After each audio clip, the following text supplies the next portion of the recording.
an automatic kick too. Any racism, any transphobia, any denialism, you get kicked. That's it. Yeah. And that's not for the people in the panel. That's more for people in the chat.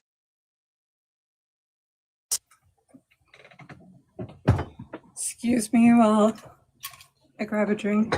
Yes, yes. Everybody get comfortable. I got my hydration. Monster. I'm sick, so. Oh no, I just finished getting sick, actually. Not getting sick, but I had I don't doubt it, Oscar. I just got over a cold. Sort of. I'm still coughing.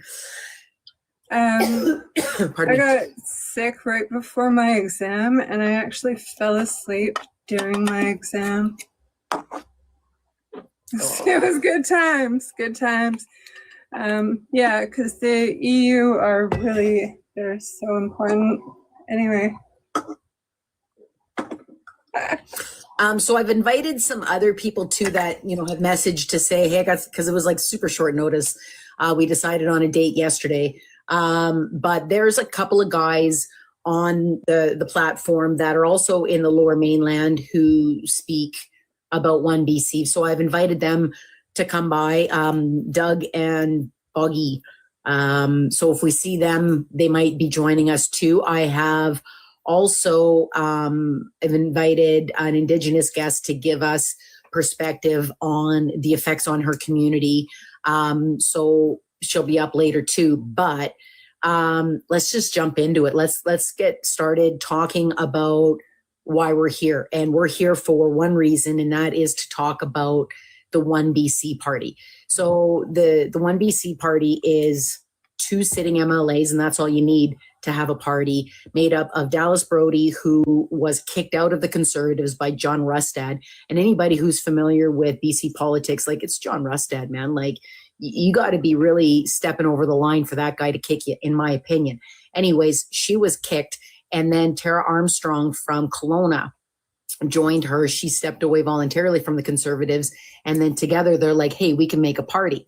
So in their party, they have been using their positions to put forward bills that I'm going to get the people smarter than me about that to talk about. But it is not even close to what's in the best interest of the constituents who had voted them in. This is an agenda of targeting marginalized communities, specifically the Indigenous community. That is a big target of them, and the trans community. So that's my speech. Oh, one other thing I looked into, and correct me if I'm wrong, but the earliest that a recall petition that can be filed is April 20th. Am I right about that? Because that's 18 months after the election. Yes, 18 months after the election, and 6 months before the next one. So it has currently, there is a bill to amend that. Yes, there is. So that I didn't actually look to see what it is changing to. But I can look. Now, I do know that there are already some people on social media talking about a Dallas Brody recall. One of the gentlemen that I invited here today has a petition up in his bio about that. And I know that there's somebody in the Interior who wants to launch one against Tara Armstrong. I just wanted people to know why we haven't done it yet. You see all these recalls happening in Alberta, and people are probably wondering, hey, BC, what's going on? April 20th, which is funny for BC. Like, can I just point that out? Usually if somebody from BC is talking about April 20th, it's more like who's got the papers, who's got a lighter. You know what I mean? I'm just saying.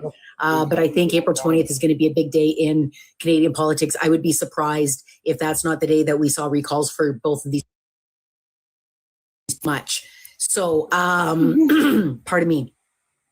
Can I? Who wants to go and talk about their OneBC? Can I just quickly say that as far as Tara Armstrong goes, you can see Tara Armstrong's recall But it can't be filed yet because it hasn't been 18 months since the election. No, I know. It can't until 2026, but they're getting ready. So you can go to Gotcha. recallarmstrong.ca and see how you can help get ready to recall her. So recallarmstrong.ca. I'll put it in the comments. Gotcha.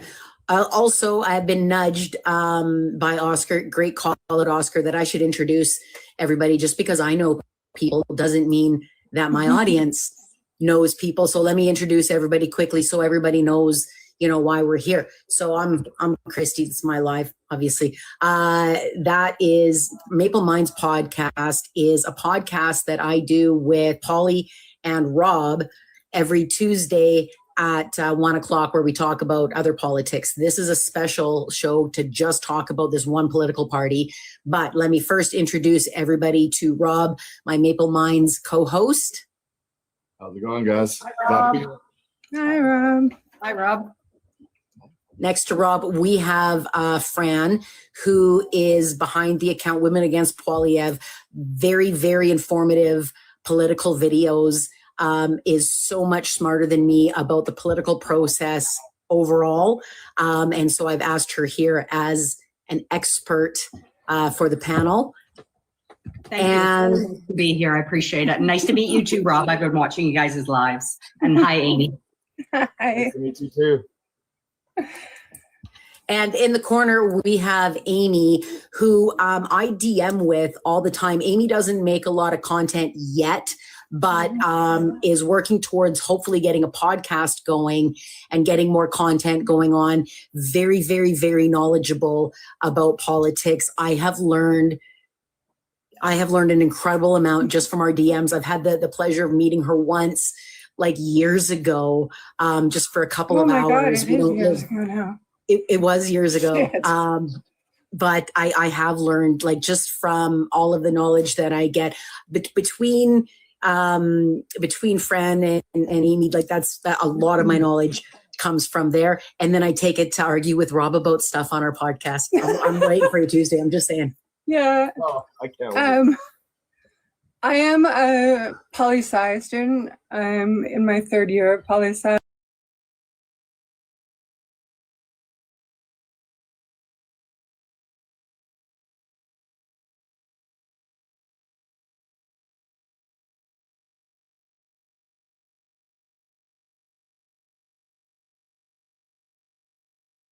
I feel like a lifetime ago. Probably 30 years ago. I just 30 feel old at school. That's okay. I'm 63, so I'm way older. And I have a degree also in political science and a master's in political science. Nice. Nice. So we're Yeah, all I love it. we're all in good company here. So Yeah, I grew up This- with politicians. this is what I and loaded the pundits. panel They're with just for you felt guys. natural. Yeah. But I think I've also forgotten a lot more than I've learned over the years. So Yeah. I'm still learning. I feel I, like a lot of there's people always so much going on.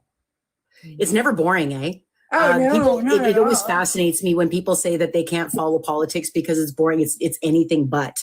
But let's, now that everybody's been introduced, let's get into OneBC. Let's start with Amy. Oh, what do I have to say about them? Like, why don't you talk about the kind of bills that they're trying to put forward so that people can have an idea what their tax dollars are going for, what the people who voted these people in are seeing their voices being used in Parliament for. Okay, I actually have the website up right now. I'll just try and find. Let's see what that. Okay. So they have one bill to try and ban purchases from China that are 50% Chinese made. And that includes products that have components of 20% or more. by public by public entities, so the government. And it seems like a knee-jerk response to the BC Ferries purchase of Chinese, like getting the Chinese to build the ferries. But here's the thing with that, and here's why I think the really OneBC is not just racist, but also daft, is BC Ferries is a private company. So if this bill is in reaction to purchasing ferries from China, this bill still would not apply. So that's just retarded. We can't say that word. It's, yeah. Oh yeah, sorry. That's okay. It's just, long as you guys are dumb, good and with it's a waste correcting, of I'm just going to time. correct you. Yeah, and my I apologies for that. appreciate that. It is a complete waste of our time. Like this, even if their intent was good, is a complete waste of time because of how they worded it and components, like Chinese components in a product. Give me a break. Like, are we really going to get into that? Well, Everything is I from think, China. I think something of when politicians put forward something that they know isn't feasible, I always consider, I think a lot of people just write them off like, oh, they're just lacking of intelligence. You know, how could they even come up with something like that? I think there's a reason behind everything. And I think that the reason is usually for public support. Even if they know that it can't go forward, they appear to be a party that is, you know, looking after Canada instead of foreign interests. And when we look at some of the other things that they're trying to do, it is apparent that they don't care about all Canadians. Yeah. Some of them. Deflect, distract, deny. Exactly. Yeah, that's exactly right. That's exactly what they do. That's sort of the MO, especially for a lot of far right people, where they like to just throw things out there. They know nothing's going to come of it, but essentially they're doing it just to sort of rile up their base, like get everyone. Oh yeah, especially. Yeah, we see that from the CPC all the time. Mm-hmm. Yeah. Well, I think their go-to move, the vote today was just like that. Now their tax relief and tariff defense act, like, it sounds good, but this is their super racist bill. This is the one that takes away Indigenous rights against pipelines and infrastructure builds, and actually says that it doesn't take away UNDRIP rights because they can go to public consultations. So it's like, no, I'm sorry, but UNDRIP is different. Like, the consultations with First Nations are different than the public consultation that we have because it's their land. Like, we get to talk about whether we want a pipeline or not. First Nations are talking about whether they want a pipeline on their land. Like, it's a totally different conversation to be had. And they just want to glaze over that and forget about that whole conversation. Actually, I'm going to correct you. I don't think that they want to glaze over the conversation. I think they want to change the conversation.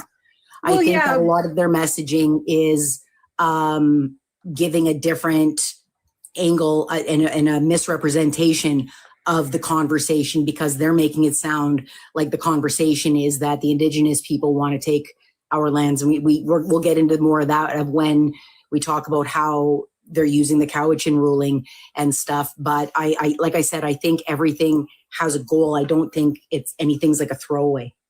Yeah, in this particular act, the way it's worded is they just want to skip that conversation. In this particular instance. Pardon me for one moment, and let me introduce everybody to the newest panelist member, Anti-Bougie. Anti-Bougie is joining us from the other side of the country. But the reason I asked Anti-Bougie here is I don't know if anybody's on X and if anybody follows people who cheer for OneBC or people who cheer for Dallas Brody or anybody to do with that movement. You're going to see Anti-Bougie in their comments nudging. Anyways, Anti-Bougie is also Indigenous and is going to bring us a perspective from her community. Thank you for joining us. Thank you. Thank you. Where Have we you at? met everybody? Do you know everybody? Well, I kind of came in during introduction, so I'm pretty good. I had to reboot my phone, so I went back out and came back in. Gotcha. Glad to have you. We're just getting into the soft stuff about what kind of party OneBC is and what kind of ideas they propose. Yeah, it's terrifying. I've been following them since I found them on X when they started. I used to go there for like therapy. I used to call it therapy because I get mad about stuff on TikTok and I couldn't say the things I wanted to say. So I'd go over to Twitter, right? And just to use my voice there and say the things with the words I wanted to use. And I have a dog who's like creeping around here.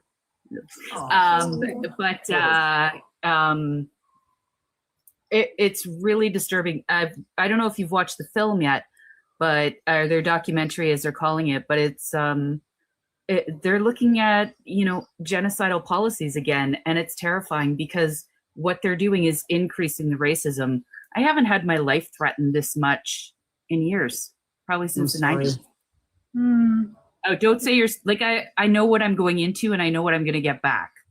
And I've experienced it before, so I'm cool with it. I'm not cool with it, obviously, but it doesn't bug me as much as, this platform does because I have to see people's faces. Yeah. Awful. So a couple of things. First of all, I totally know what you mean on X. I watch my language a lot. On X, I have no rules. You should see me. I'm everywhere. Keith, the documentary that Anti-Bougie is talking about is called Making a Killing. And it was produced by OneBC, the political party, who used public money for it. They use taxpayer money. So when you become a political party, you get $650,000 to be able to address your party needs. Now, as far as I know, Brody won't admit how much they spent on it, saying that, that information is private. But they did use public money for it. And it pushes denialism, 100%. It pushes the idea of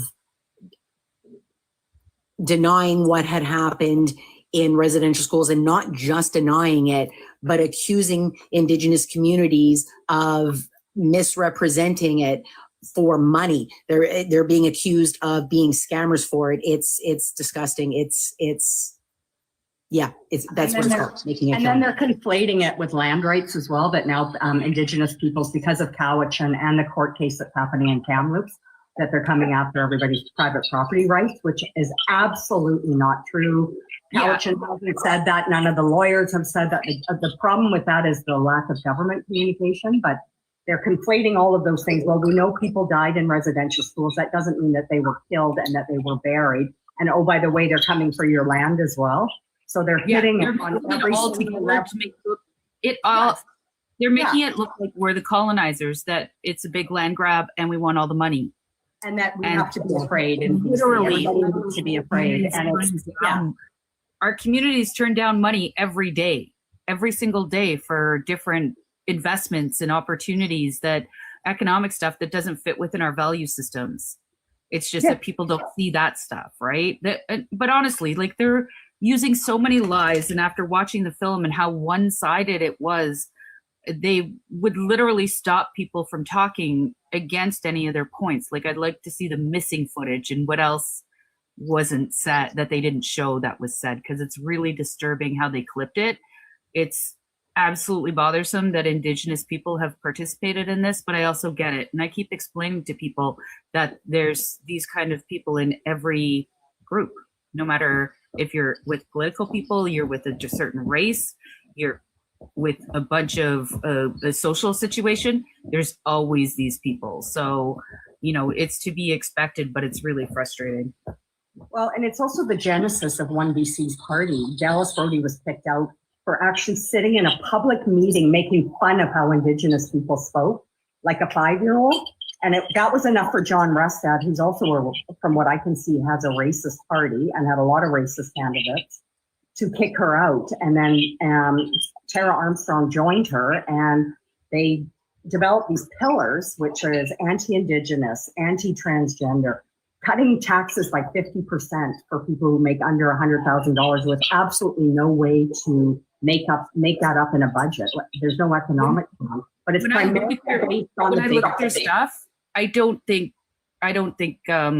think this was all planned. I think they antagonized their party on purpose. I went and looked up their platforms. I went to try to find their platforms while they were running for the Conservatives, and Tara didn't even release one. She just held up whatever the party said and stood on her business of helping seniors.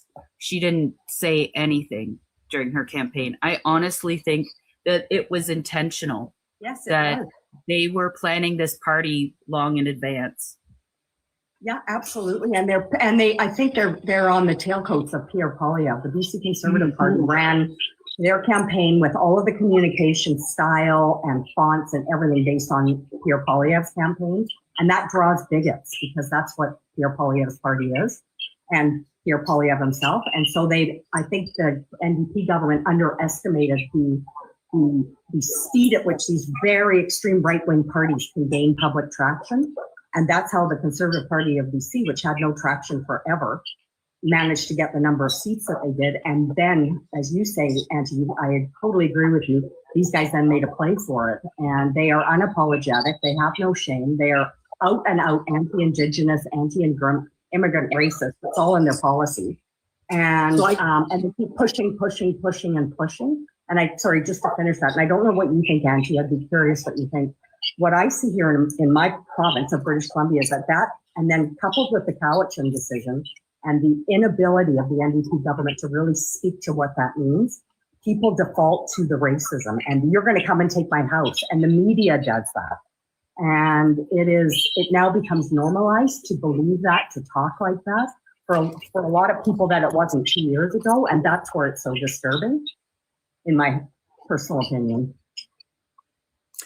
So I just wanted to pause for a second and welcome Mr. Boggy Beams to the show. Thank you so much for joining us. I said at the beginning of the show that I had invited a couple of gentlemen that make content from the Lower Mainland on OneBC. Boggy is one of them. So Boggy, I'm going to give you the floor. Introduce yourself and tell us what you brought with us. My name is Boggy Beams. I have a real name besides this. I'm going to keep to myself. I'm hailing from the Coquitlam First Nations land, and just there's so much going on regarding specifically the Coquitlam people and the Musqueam and the Cowichan people. So I've seen so much just visceral hate and misinformation on those fronts that it's hard not to speak up on it because it's so viscerally incorrect.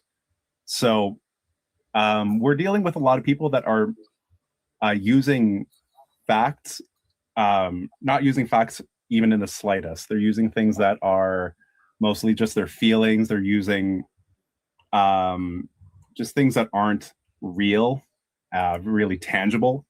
And it's gotten way out of control. It's gotten wildly out of control for that. Yeah, I think there's a lot of rage baiting going on, especially in that group where they're really trying to rile up those extremists. And I think in BC we saw that running as a conservative, they got the conservative votes, but they also got that really riled up far right wing base come out and support them, which doubling up gave them a lot more power. I'm really going to be interested to see how this OneBC group does in future elections or in a recall situation, and sort of see how BC people really feel about this. But people have to get out and they gotta show them that there's no place for this in BC. And it was just sort of a sneak attack, and they were able to get in and do what they needed to do to sort of create their own little party. And I think everyone needs to stand up and say, no, not in Canada, not in this province. Part of the problem is that this rhetoric has made it now to my local high school, and I'm in Ontario, rurally. So one of the reasons why, and sorry, Amy, I'll shut up in a second. One of the reasons I wanted to be here was because of that, because I'm scared for my kids. Like, I'm physically scared for my kids, and I need everybody to get on board because it's happening across Canada now. Like, it's not okay. I don't want to do this again. Yeah. Well, I think that's what's so disturbing about it, is that it keeps going around in circles. We think we're making progress, and then this happens, and it's a hard stop to it. And it's with Indigenous people, their hatred of Indigenous people, their hatred of transgender people. They just put out a tweet, and I follow Twitter, like you do, very closely, of, that they're cutting off the breasts of 14-year-old girls who are healthy to make them boys, which is illegal. It doesn't happen. They make up their own reality, and they promote. They're relentless on Twitter, and and then it's tied to all these other ugly right-wing movements, like the anti-immigration movement, the convoy movement.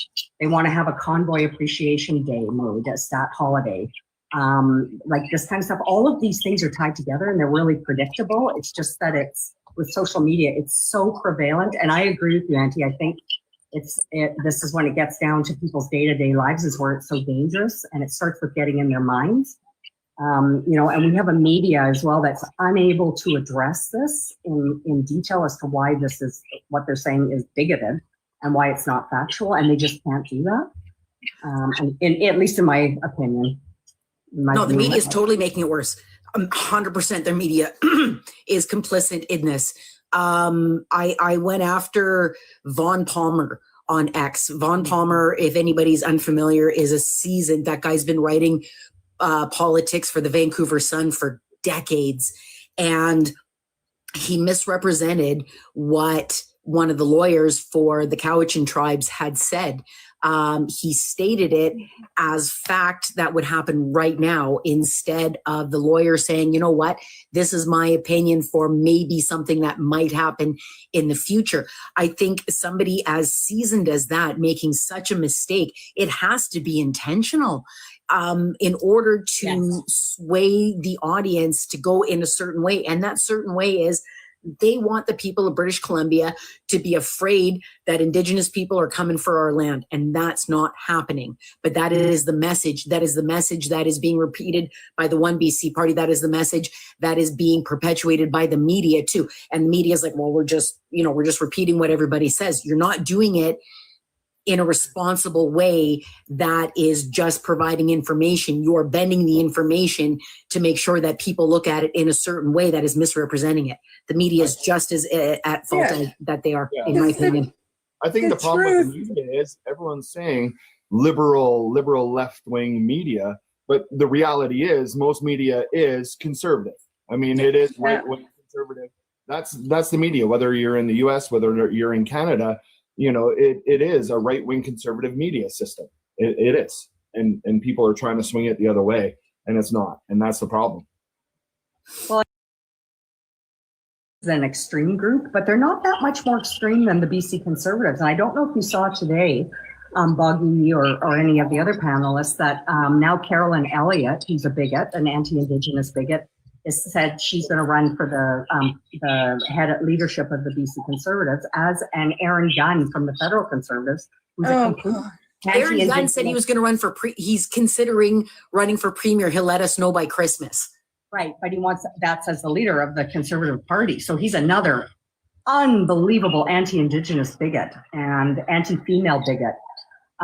And so is Carolyn Elliott. She's an anti-Indigenous, and she's on Global News as one of their political panelists. And I'm like, do you know who she is? And she's indicated today she's going to run. So that BC Conservative Party is actually not that far away from this OneBC party, except that they have a lot more seats. And I don't know if people understand that. And again, it normalizes what Auntie is saying, which is it's now in her school where her children are. these conversations become normalized, and that's really, really dangerous. They become mainstream, and we're supposed to be past that. And here we go again. But yeah, and it happens when people just repeat it, and they're, especially when it starts with, "Oh, I'm not racist, but I'm going to repeat something that contributes to stereotypes and false rumors about Indigenous people that pose a risk to Indigenous people." It's getting too normalized. The more that they push this, the more that they bring it up in Parliament, the more that they put it on social media, the easier it is for other Canadians to repeat it. And the more that it's repeated, the more that it's normalized, the bigger of a risk it poses, because it gets more people on board to enabling racism towards Indigenous people. Yeah, it's like a conspiracy theory. They take off really quickly and people believe them. We only have to look down south to see what's happening with that. It's the formula for building propaganda. The more you can normalize something, or you also test how absurd you can get too. Like, you put out a lie, and the more absurd the lie is, if people accept it, you keep pushing that limit. Like cat litter boxes? Yes, exactly. If people believed it, then you push it further that, like, they're eating cat food and going pee in the litter boxes. But it's just a formula, and we're at a point where we have fact and they're trying to twist it. Yeah. But we also already know the truth. Who's going to bite? Yeah, you've got the Donald Trump style. Just keep throwing things out there, and eventually people are going to believe you. Your base is going to believe anything you have to say. Poilievre runs on the exact same thing. It doesn't matter if it's true or not. Let's just throw it out there, and it doesn't matter. If it sticks to some people, it sticks to some people. Other people are going to be like, that's completely untrue. It doesn't matter. The damage is done. And the fact that it was even allowed to be thrown out there in the first place is ridiculous. The fact that you have politicians and people in power, people that have, millions of followers, to be allowed to throw misinformation and lies out there just for the hell of it. And that's the dangerous thing. That's the world that we're living in right now, where you've got impressionable people that hear what they want to hear and think that that's gospel now. They're like, yeah, that's exactly how I feel, and that's exactly what it is. And that's a huge issue, and there's no repercussions. And honestly, there needs to be laws against it, and I hope that one day there is. There was a petition that went forward. I don't know where it's at. It got the signatures. That's all I know. That is fucking it right there. I hate it so much. Pierre Poilievre stands on like one of the largest stages in Canada right now, and you know what he does? He spouts off absolute misinformation, and then every editorial across Canada refers to Pierre Poilievre as fact, and that resurges itself. That's exactly what goddamn happened in the Cowitson case. The lawyers said there's nothing going on against private property, and then like 50 editorial people said, no, they're coming after your private property. It's a matter of when. And it's those freaking editorials that are driving me nuts, that are referencing themselves over and over and over again until it becomes true for themselves. Yes. That right there is the fear and division that is causing so much racism and division in our country. That right there. Yeah, repeat. It's the echo. It's the echo theory or the echo practice. You just keep putting it out there. And again, if you follow Twitter, I'm sure you see this, Auntie. The Conservatives and these OneBCers are really good at it. They are drowning social media in their repetitive messaging, and it's, I'd say 95% of it's a lie. But it's repeat, and it doesn't matter how outrageous it is. And also, I think the psychology of people like that is that they're really proud of what they're doing. Like, they're really, really proud. Like when Dallas Brody was at Tecumseh and she was arguing with a young Indigenous woman about the graves there, and she couldn't really counter very well. But that young woman, more power to her, went after her hard. But they don't seem to, they use that as publicity for themselves. Yeah. So you're dealing with a personality type as well as a liar, and someone who is quite happy to pick on vulnerable people. And I think there's also a lot of behind the scenes financial support from malevolent forces for these parties. I really do. She's loaded. She is. Brody. She is loaded. Brody's loaded. Yes, yes. She owns like millions of dollars in properties. I don't know how she has so much, but she has a lot of money. And I've always said since my first day on the app, anytime you're against money, you're the David man. That's all. Sorry. Money talks. Money Yep. talks. Dallas Brody makes minimum $150,000 a year to be an MLA, where the job is usually $100K a year, and she's actively ignoring her constituents. I looked at the writing; it's 90K, 90K median income salary annually.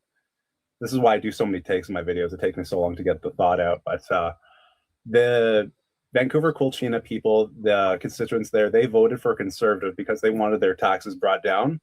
They didn't vote for Dallas Brody ideologically. They voted for her because she was a conservative, because that is the reason you would vote conservatives, to bring the taxes down in that area, the property taxes, whatever else.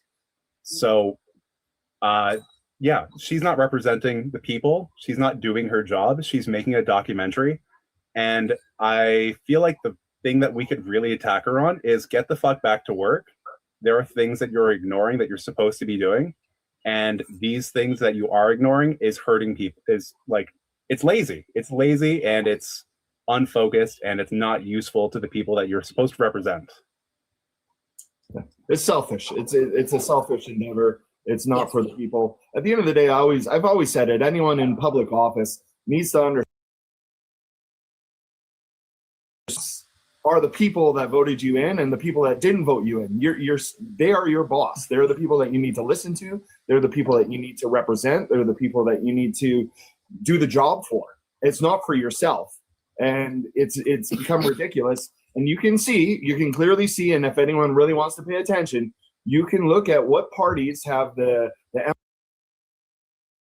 that represent their ridings and which ones only represent themselves and their own individual needs. And anyone can look it up. Anyone can see what they're up to.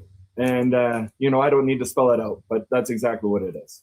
One thing I thought about today is the way the MPs and MLAs or MPPs, if you actually split their pay to parliamentary and constituency so that they can only get their constituency pay if they actually do their constituency work. That's interesting. Kind of like how if you're in a private business and you get your compensation for achieving certain metrics, you should have to achieve certain metrics for the people who voted for you, not just to further your party in either voting or not voting or being part of the theater or whatever. But one thing I wanted, even Carney, he too would have to. His could be reduced because, of course, he has to travel internationally. So he has a issue with this little setback on his end. But him too, he doesn't get his constituency pay unless he shows up in his constituency. It straight across the board with he's everybody. an MP too. Right? So, Can you imagine Polyev? I know. Polyev would get your white hat. He would kiss half his paycheck goodbye. Yeah. And campaign half as much. That's all he would do. He's not going to go back in. I wanted to ask something about the recall process. So I talked about how, and Boggy, I think you might be familiar with this. And I think Fran and Amy know a lot more about this than I do. I think the first day of eligibility for recall for either of the party members of OneBC, both of them, is April 20th. That would be 18 months after the election.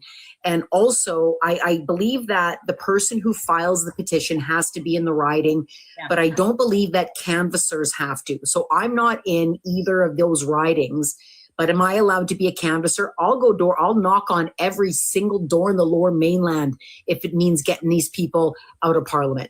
Is Yeah, that I'll take the possible? Can ferry I do over. that? I'll take the ferry over. Yeah. Yeah. We'll go door to door, man, and just convince everybody, hey, you got to get this person out. I'll meet. But is that a thing? You take one side of the street, I'll take the other. There you go.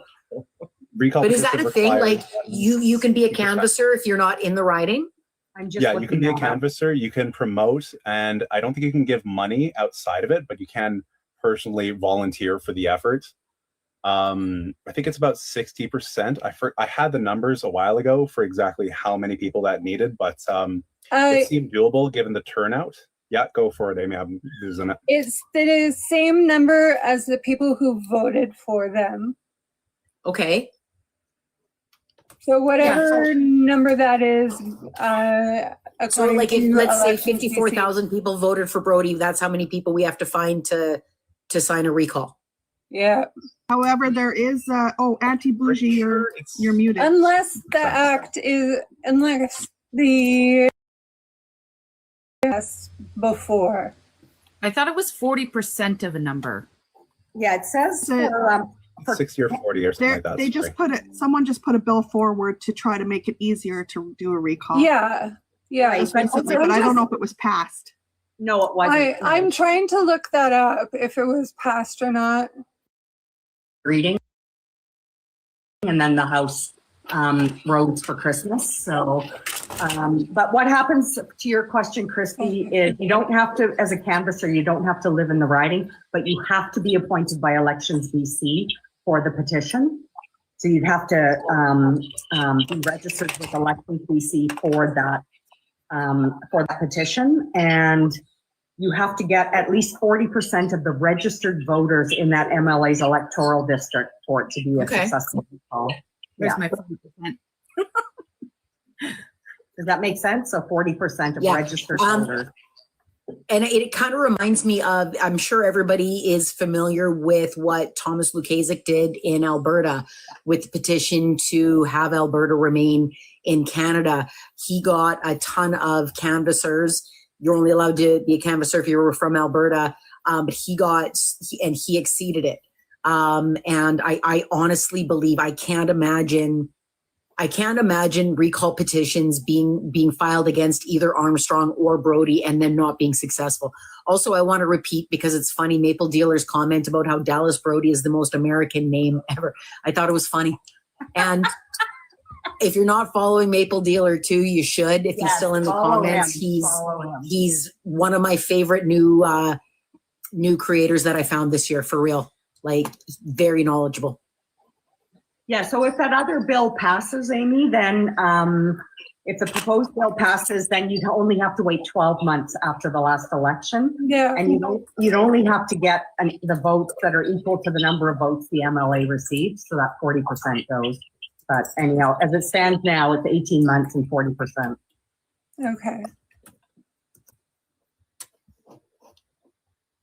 Well, let's get going. Let's do it.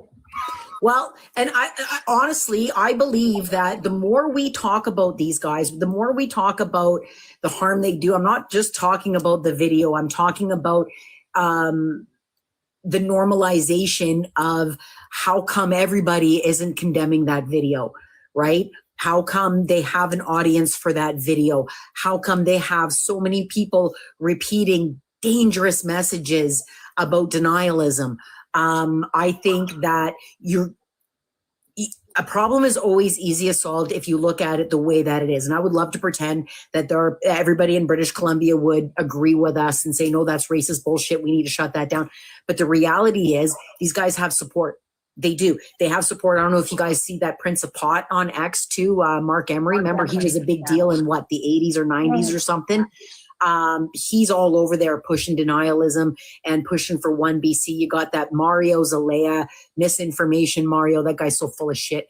Anyway, he's now saying, oh, Dallas Brody should be leading the Conservatives now that Rustad has stepped down. We don't need OneBC to be stronger. We need them to be weaker because they're dangerous, in my opinion.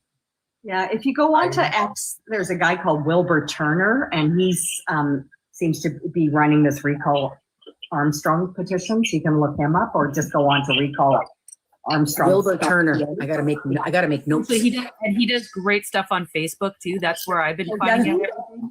Is by good to know. on Facebook. Good to I know know. One all Million these Voices. apps, but I like social media. He's also in 1 Million I'm- Voices Me for too. Education. And see. I would like to say I would like to have a discussion on this, but I would love to have your opinion on this. Whether I would like the Conservative parties just abroad, not just British Columbia, to be more center, to have more palatability, more just center-leaning ideologies writ large, just so that these things aren't platformed as much as they are. Just moving the window over to a more agreeable, sensible place. It's not just for like, hey, I hate these ideas, but it would make them more palatable writ large, and it would at least try to make things more in line where we're at, like, actually getting things done. Because I just saw the repeal amendment for the UNDRIP in British Columbia. I totally called it. It was like BC NDP said, hey, we're doing UNDRIP in British Columbia. The BC Conservatives said, no, we're going to repeal the whole thing. Everything's got to go. And David Eby said, no, we're just going to make amendments. And I would love for the default to be just straight to make amendments, straight to making ideas work rather than trying to combat the basis of the premise of the idea.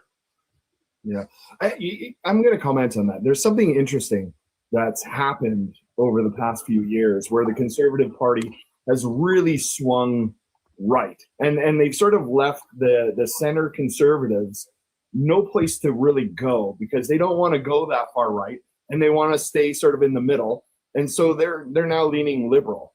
And the issue that I have is if the Conservatives ever decided that we're going to swing back to the center and grab these people, I think it could be dangerous in the political climate that we're in. Whereas if they did that and they started gaining more support from the center and they gain some power, do they then go all the way to the right after they've gained that power?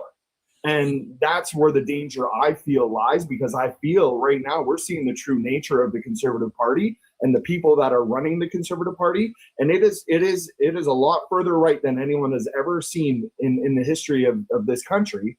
And if they do swing the other way, where they bring in some more center people and they gain the power, I'm worried that the true nature will come out once they're in power, and we're all going to be facing what the US is facing right now. So I like where they're at. Stay where you're at. Have that minority, and let's keep them out of government for now, and move on. And hopefully we can get the right people in place. So I'm a little worried if they ever did swing the other way. The big change happened with them when they joined with the Reformer Party. That was all Harper's shit, right? I have a leftover Reformer as my MP, but I'm next door to Bruce Fanjoy, who beat Pierre. So I adopted Bruce as my MP. I don't call him anymore. I call Bruce. He's good. He's cool. He handles some shit. So he's just a nicer guy. But I forget what I was. The Reformer thing is really problematic, and it's silencing the centrist voices in there. And I think that's a lot of what's happening. I think I agree with what you're saying. I don't think I can't decide if I'm really tired of hearing Pierre or if I really want him gone because of who he is. I want him gone before Christmas. I'm going to lose this bet, you guys. I'm going to have to make so many videos on Boxing Day. It's going to suck.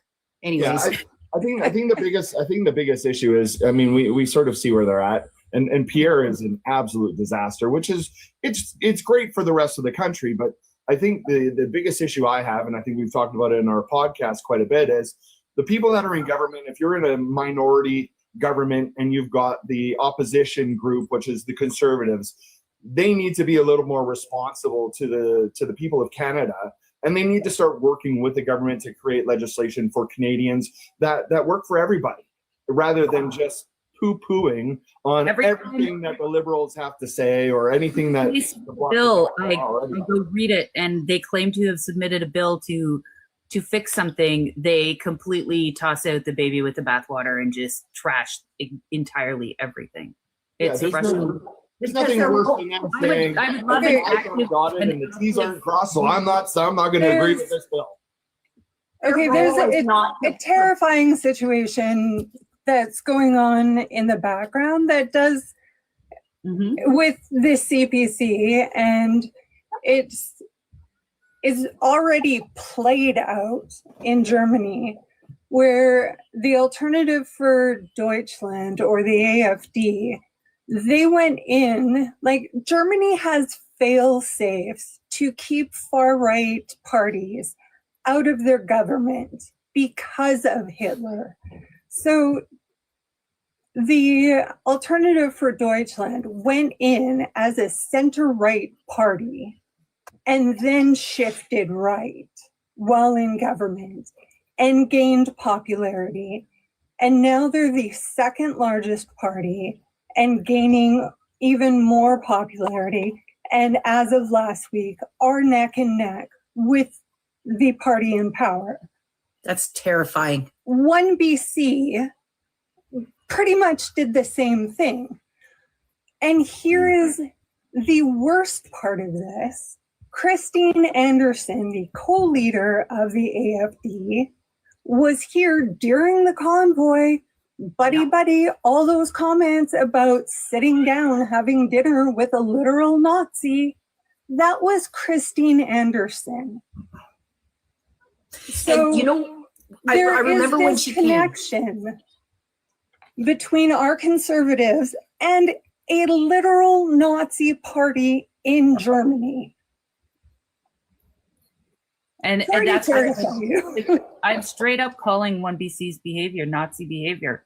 Mhm. People forget It is. a lot that Hitler got his inspirations, parts of his inspiration here from Canada's policies and the US policies against Black and Indigenous people. Mhm. We literally, well, I didn't, but other people literally inspired a Holocaust, but they're still denying it happened. People that- don't understand Canada has influence.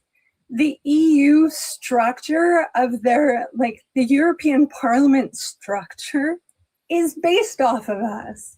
Yeah. Like, the whole, because we are the only decentralized government.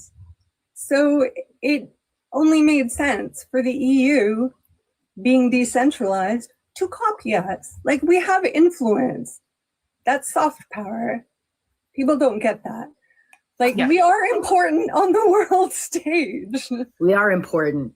I just want to come and welcome the two newest panel members. Lisa, who is the reason that most people know about this live. Thank you, Lisa, for letting me jump on your big follower train to get more traction for my video so that people would know that we're talking about OneBC tonight. Appreciate that.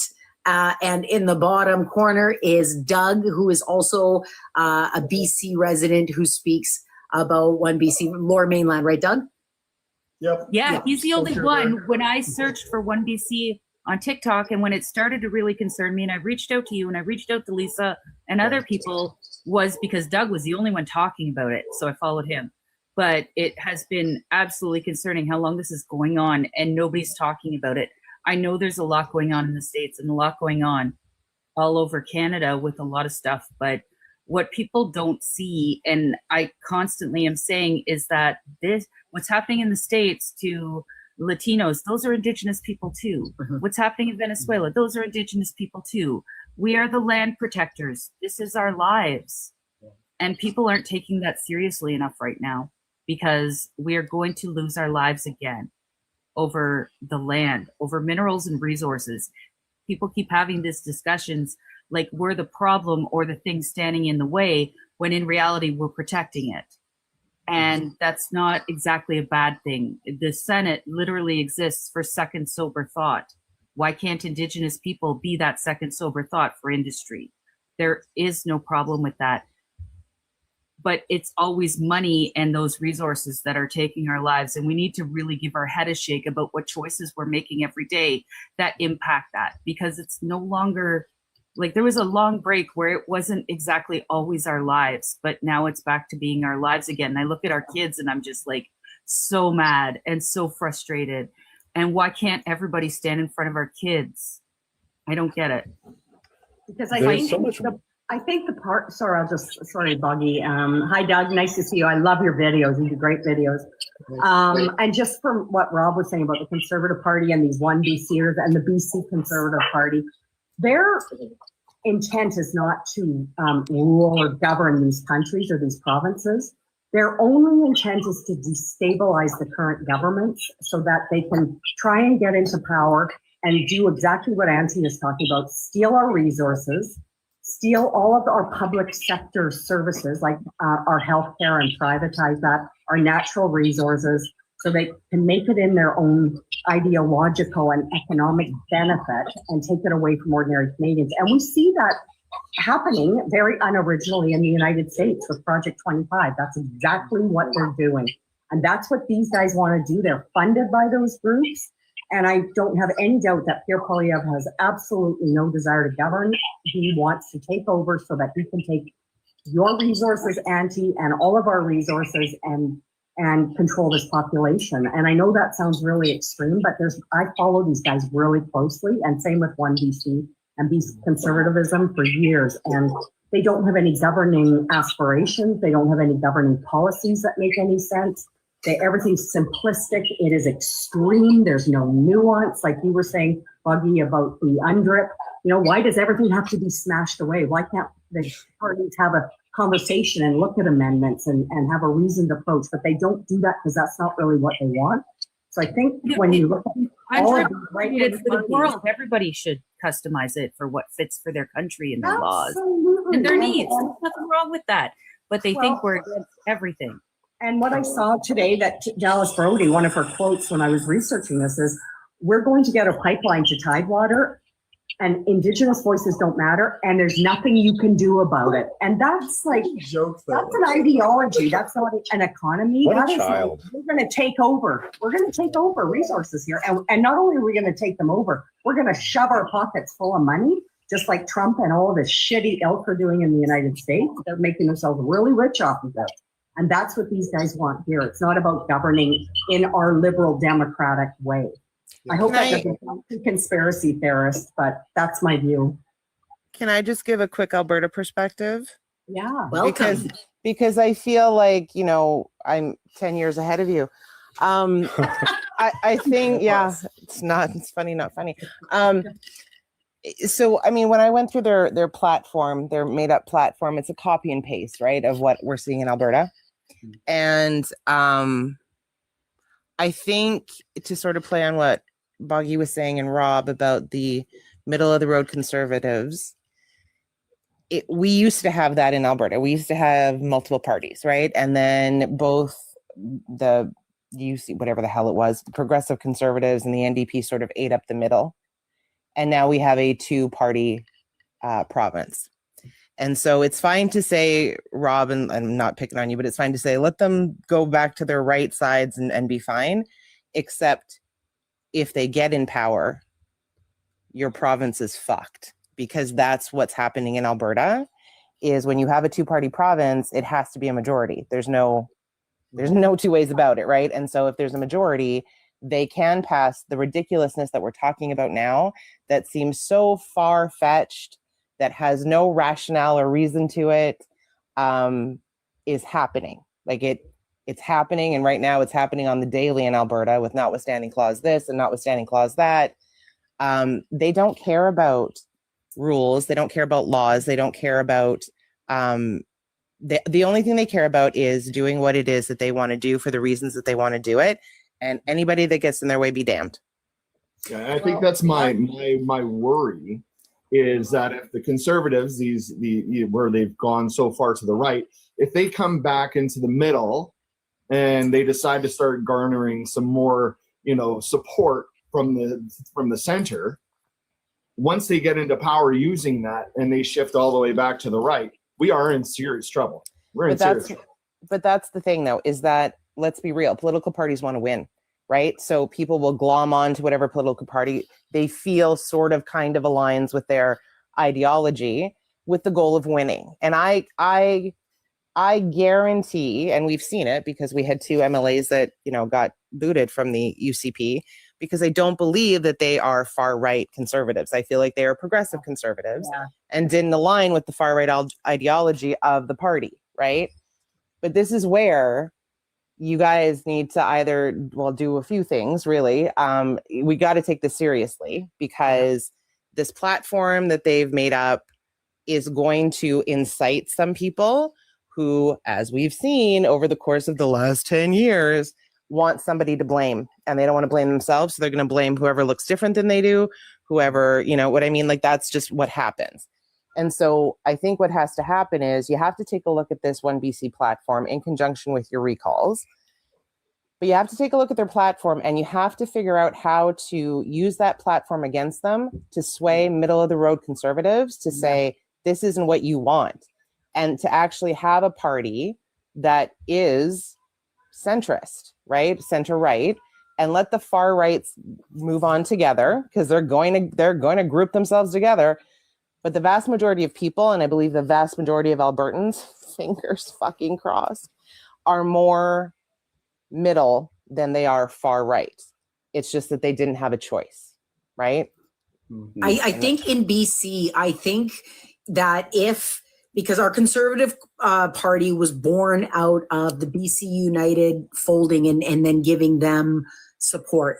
I think if it had gone the other way, I think that if they had decided that BC United was the party to go with, which BC United was conservative as it was, but they just decided to go like further right conservative, which is why you see people like Dallas Brody and Tara Armstrong in there, and they replaced a lot of the BC United constituents with a further right version purposely. I think that if they would have gone BC United, we wouldn't have this challenge of what you're talking about not letting them get in power because of how far right they are. And I think Rob's concern is more not is using the people in the middle in order to get power to get all the stuff that we're really, really concerned about getting put into place.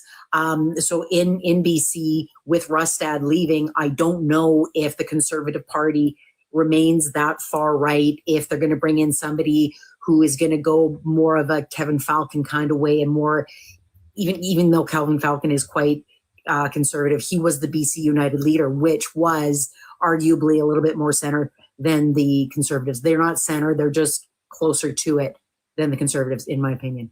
Yeah, no, you're right, Christy. This BC Conservative Party is extremely right. And when you look at those two candidates that have just said that they want to run, they're no different really than a Dallas Brody. And just, I just have to laugh, Lisa, because I totally agree with what you were saying. But Dallas Brody did say, I found a quote of hers today, that there's nothing, she gave the advice to David Eby, that there's nothing wrong with copying good ideas, and that we can use Danielle Smith's government as a cheat sheet. So I don't think that went over very well, but it hurts my heart. Right? My heart. Yeah. God. So that's what, but they're telling you who they are and what they think, and they're dead serious about it. But I'm just gonna say, I would rather talk to Brody than Aaron Gunn. Like, I hate that man so much. I have spent hours and hours talking to him on Twitter, but I can't stand him. Like, I got to a point where I'm just like, I'm done. I'm so done with you. I can't believe he won. He's on honestly. the island. But this is the creeper effect, though, right? Like, I mean, Yes. I mean, in Alberta, we've always had the conservative issue, right? But I mean, like I said, over the years, it's been, we're progressive conservatives. And then somewhere along the line, this grassroots bullshit organization has like circumvented politics to push their, I'm going to say it, their Christo-fascist agenda, right? Yeah. But it was a slow creep. And then all of a sudden, we're here, right? And so maybe if you can learn anything from Alberta, is to nip this in the bud. Nip this shit in the bud before it's too late. Yeah. I think. I have a question. Oh, yeah. When's the next Alberta election for a provincial election? Well, it should have been May of 2027, but the bitch moved it to October. So it's October of 2027. Honestly, I'm really excited to see. I don't know if I'm excited to see, but I'm really interested to see what comes of that, and whether or not, you know, there's a change in Alberta, you know, But, I don't know if we can wait till 2027. So these Maybe, recalls. well, maybe she gets recalled. Yeah, but she'll just, it's notwithstanding. We'll just Yeah. use the notwithstanding. I had to listen to one of the MLAs, last night speak in the legislature about how the notwithstanding clause is part of the Constitution is the most democratic process in Canada. And this is their gaslighting. It's the most democratic process. Oh my God. The fuck? Like, this is what we're up against, right? And so, you know. Well, I mean, your government tells Canadians that you guys are sending checks to Ottawa for equalization payments. I'm just saying. But there's all sorts of fallacies happening in my province, and people just eat it up. But that's all I'm saying is learn from Alberta, take my misery and use it for good, and try to make changes in your province before you get to having Danny part 2. I think that the message is don't underestimate these guys. Don't underestimate them. And I think honestly, I think purposely that's why certain people are chosen, so that they are underestimated. Tara Armstrong does not come across as smart. She comes across as somebody who doesn't have 2 brain cells to rub together. She's in a position of power now, and she's using that position to forward harmful messages. And I think, honestly, I think that they pick these guys, if we look to the States, they pick the Marjorie Taylor Greens and the Lauren Boebers on purpose, because they don't come across as intelligent, so that nobody thinks to try to challenge them. Just like when the cat litter box rumors came out and started priming people on how to really have negative feelings towards anybody who's different. It's a ridiculous thing. A lot of people didn't even, you underestimate it. Being underestimated is one of the most powerful things that you can have in a confrontation. And I think that that's why a lot of those people are chosen. And it's because they don't care about the insults that are coming, and they're going to just go and push that message no matter what. And it isn't about how they're taken. It's about getting the message out there and planting as many seeds where they're going to take and start to grow, like Lisa said, in a slow creep kind of way. And it is growing racism in our province. And Tara is not like the Taras, the Boberts, all of them. This is rooted in patriarchy. They are not a threat to men. Yes. They don't seem like a threat to men. Yes. Right? There you go. That's why it's always the women. Yeah. I guess a question I have, maybe. Doug, welcome. Just gonna jump in here. I mean, something that is on my mind often, and maybe just for all of us to think about. I mean, we're all kind of out there on TikTok speaking up in our own ways about these things. How can we reclaim the narrative here? Like, how can we reshape it? Because we're playing a role to shape public discourse with all of this stuff. So, like, what is the right framing to counteract this craziness that we're coming up against? I don't know. Bougie, are you there? That would be a bougie question for me. Or Boggy, you put your hand up? What Boggy was I would say make what Dallas Brody and Tara Armstrong just extremely toxic. Just let it be known what we're doing here right now is letting people know that that is disgraceful behavior. They're not doing their job, and make what they're doing a toxic thing that they're doing. Drive the divide right there. Make that the minority voice, the fringe voices, and let people know that there is a voice for progressive conservatives of some variety in their riding and in their province. Can I just add? make sure that you're. Oh, sorry. Yeah, go for it. No, I thought you were done. Sorry. Well, it's a great point for that. And it's always been the case. There's always such a massive amount of people in the middle. I remember, was it that Pierre Elliott Trudeau had that song "Stuck in the Middle with You," and I think that's the case for this, is where really those voices have to be heard from the middle, and those middle have to be played against that far right. Essentially, that's really what it has to be. You got to gain that support. I do like what both of you have said, because a part of it is breaking up the narratives. I think it's really important that we stick our faces, our words, whatever, into spaces where this stuff is being said and nobody's saying anything else. That's what I do on Twitter, is I break up, even if it's 100 comments supporting, I'm going to be there saying something about the truth, or straight up calling them Yahtzees, because that's what they're doing. It's what they're doing, and people don't want to be associated with that.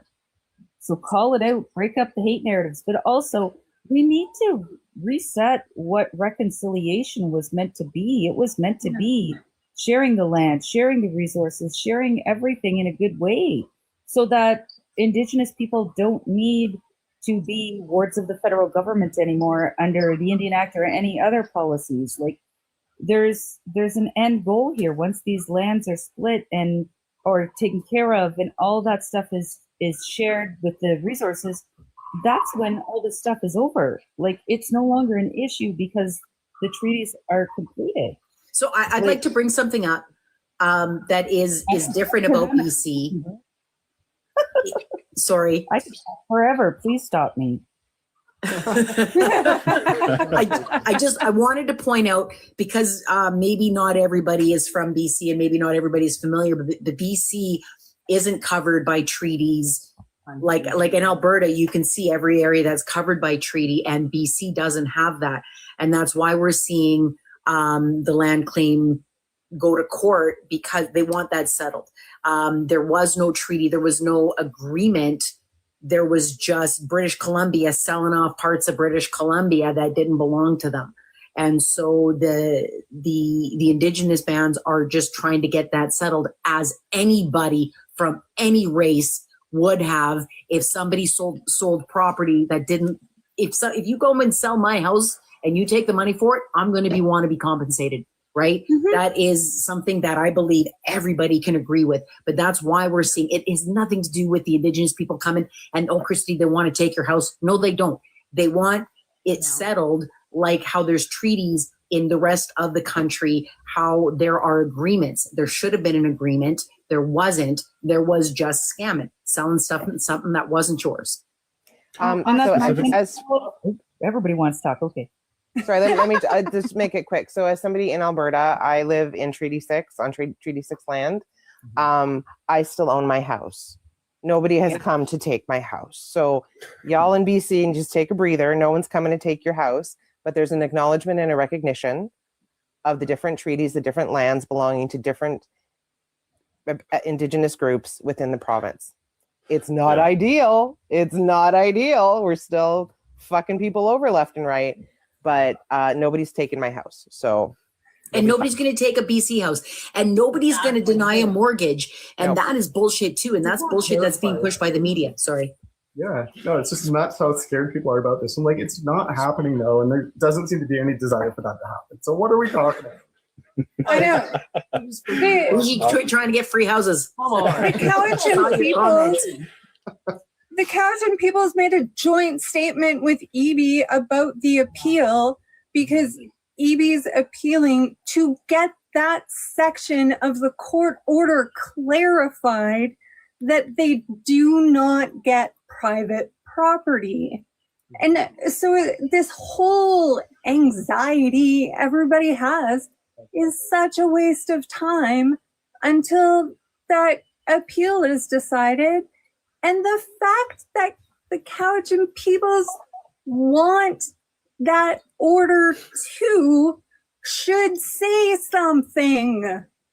Like, that has to be so much louder than everything else. Yes. I know. That has to be so much louder. And reconciliation, please, if anyone feels more knowledgeable on this, please interrupt me. But I believe that the Haida Gwaii, they had the right to self-determination because they have provided for their lands and governed on their lands with such impeccable standard that they were given title to their own lands after so many years. And that was remarkable. I feel like that was a remarkable step towards reconciliation and self-determination. And that's going to look different depending on which nation that you ask. Some nations are probably going to say, fuck off, we don't want you, get off our land. And some nations like the Squamish Nation in West North Vancouver, they said, hey, we're going to work alongside with the municipal government to find what it means to have reconciliation. There's Park Royal South that has a lease, and they have determined that, I had the number a while ago, it was like 30 years ago that they had that determined for themselves. So they have found their own place amongst this modern world, and they're going to find what self-determination means in the future as well. And also there's the Tsleil-Waututh Nation in North Vancouver, Deep Cove. And self-determination for them means controlling and holding their own lands, and also having the responsibility of oil spill cleanup along the Deep Cove area there as well. So they have been given rights and protections to make sure that their lands are kept clean and kept in impeccable order. And I think the Little Wet Nation as well, they're taking care of their own lands by making sure that the parks are taken care of to a certain standard that they deem fit. So self-determination between the Cowichan, I can hugely speculation here, but they might ask for like council seats or to have some kind of veto power of some kind at a municipal level. I'm not sure, but what this Cowichan Nation ruling means to maybe them might be figuring out what reconciliation and self-determination means in their area. Yeah. So the judge said they want them to look at what title looks like with private ownership. All that looks like is going to look like a payout, honestly. Like that's what it's going to be. Yes. It's going to be money. Like it has been for the rest of Canada. For my territory, which is Algonquin, it includes a major provincial park, right? Our First Nation chose not to take on that responsibility. They left it in the hands of the province and said, let's consult a couple times a year and make sure everything's on track. And you're not making any big decisions without us. That's a great solution for a national park, a provincial park. Why not? Everybody looks at things differently. My nation chose different than others did. Maybe another nation would want to manage that park, but it's always in partnership with a provincial government or something along those lines. It's happening down in Barrie. Christian Island has possession of Springwater Park. They do a wonderful job managing that park. But that's Ontario. And these are experiences that exist. And that's the wonderful thing. Like there's precedent. Private property has been protected for over 150 years within land claims. That's not about to change. But that's the nuance, Auntie, that we're not seeing here in British Columbia. What we're seeing as soon as that decision came out, they want all the private houses in Richmond. That's how it was presented. The government couldn't, for some reason, or didn't come out and explain it properly. It took a while for Cowichan to respond, and so they had all these public meetings with the municipality that went off the deep end. And now, and a media that says, oh, this guy couldn't get a mortgage because now this decision, they're going to come for his house. Without any proof from the bank. Without any proof from the bank. And we're still hearing that in the media today, that big developments aren't able to go forward because of this decision. And nobody's questioning it. So again, back to, I think, Rob, your point, and Boggy, yours, around what do we do about this with these right-wing parties, because they love that big swath of extreme, man. They're coming in and they're going to make it as extreme and as awful and painful as possible without accounting for exactly what you're talking about, Auntie, which is the nuance, the individual response, the law, the legal requirements. They don't do that. So this is what we're up against with these issues. I know, and I've had like straight up fights with that Frances Widowson on. Oh God, she's a nightmare. Oh no. I've been with her for days on Twitter, and she will not accept truth at all. She will divert. She will tell me. Let's be clear. But here's like it's control. They don't. Sorry, go ahead, Abushi. Sorry. Go ahead, Lisa. Okay. No, I was just going to say, I mean, but like we've seen this, we've lived this. And so I don't know why we keep being shocked by it, is that we know mainstream media is conservative by nature, right? We know that we've seen it with Polyev. We've seen it with really any conservative. It doesn't matter if what you say is right or wrong. You just have to say it first. And then that's the thing that sticks. And everybody else that comes after you now has to defend against it, right? And so what centrists or leftists or whatever the hell you want to call it need to be better at is getting ahead of things and not letting the misinformation be the first thing out of the lips of people. And then we wouldn't have to go on the defense. Yeah, we are terrible at offense. We are the worst at offense. So true. That's the big thing is they throw so much out there as fast as they possibly can. 100%. Fire hose defense the entire time. It's hard to get back on the offense. And I think part of the issue is I think people have to stop going so far left to counter the far right. I think the base in the middle we all have to be there and look at the right and all say that's just unacceptable. And we I've said things I said I would never bend on to try and be the center. I have tried to come less extremist, as they would call it, fighting for my life and my rights, but they don't care. They don't. They really don't. There are those center conservatives that you can pull. Yep, that's what we need. It's important to keep the truth. I have to get going. My kids have been alone with Octonauts and they've been quiet for a little bit. I appreciate everyone here and Doug, Craig. Thank you so much for coming. Thanks for having me, and I really appreciate it. Major respect, and my new mutual. You. It was nice to meet you, Boggy. Have a good night. See you guys. Thank you so much. I'm gonna head as well. I do need to make a bite to eat for dinner. Just got home from work, so great Gotcha. chatting, everybody. Thanks so Bye, much. Doug. Yeah. Right. My other new mutual. Can I just say that we have a huge problem with suppression? Anytime we're talking about anything on here, it gets suppressed. Little to no views, especially when I'm sharing anything about Indigenous communities. When I watch my views, they go down to maybe 10 views a video from, I'm not a huge, I don't have a huge platform. I don't have a lot of numbers, but when I share anything that is within the Indigenous communities, I go from 400 views to 10 views. And then I see these robots like crazy all over Twitter, all over TikTok, all over everywhere, boosting this message that they are sharing. And it's something that we need to combat by working together and sharing things. So we need to share each other's content. Like if we are to fight this suppression, because we're being held down by these big, Well, sorry, they- somebody, I'm just all gonna of the social medias are owned by people who do not have the same interests as we do. Okay, I think TikTok's going to get worse, if I'm honest with you. I think it's going to go in the ways of X. So I think it's a really good, it's an important message to make sure that we share each other's. But I think it's also, we have to recognize what we're up against. Like the odds are in there. It's like going to a blackjack table and expecting that the odds are in your favor. No, recognize that they aren't.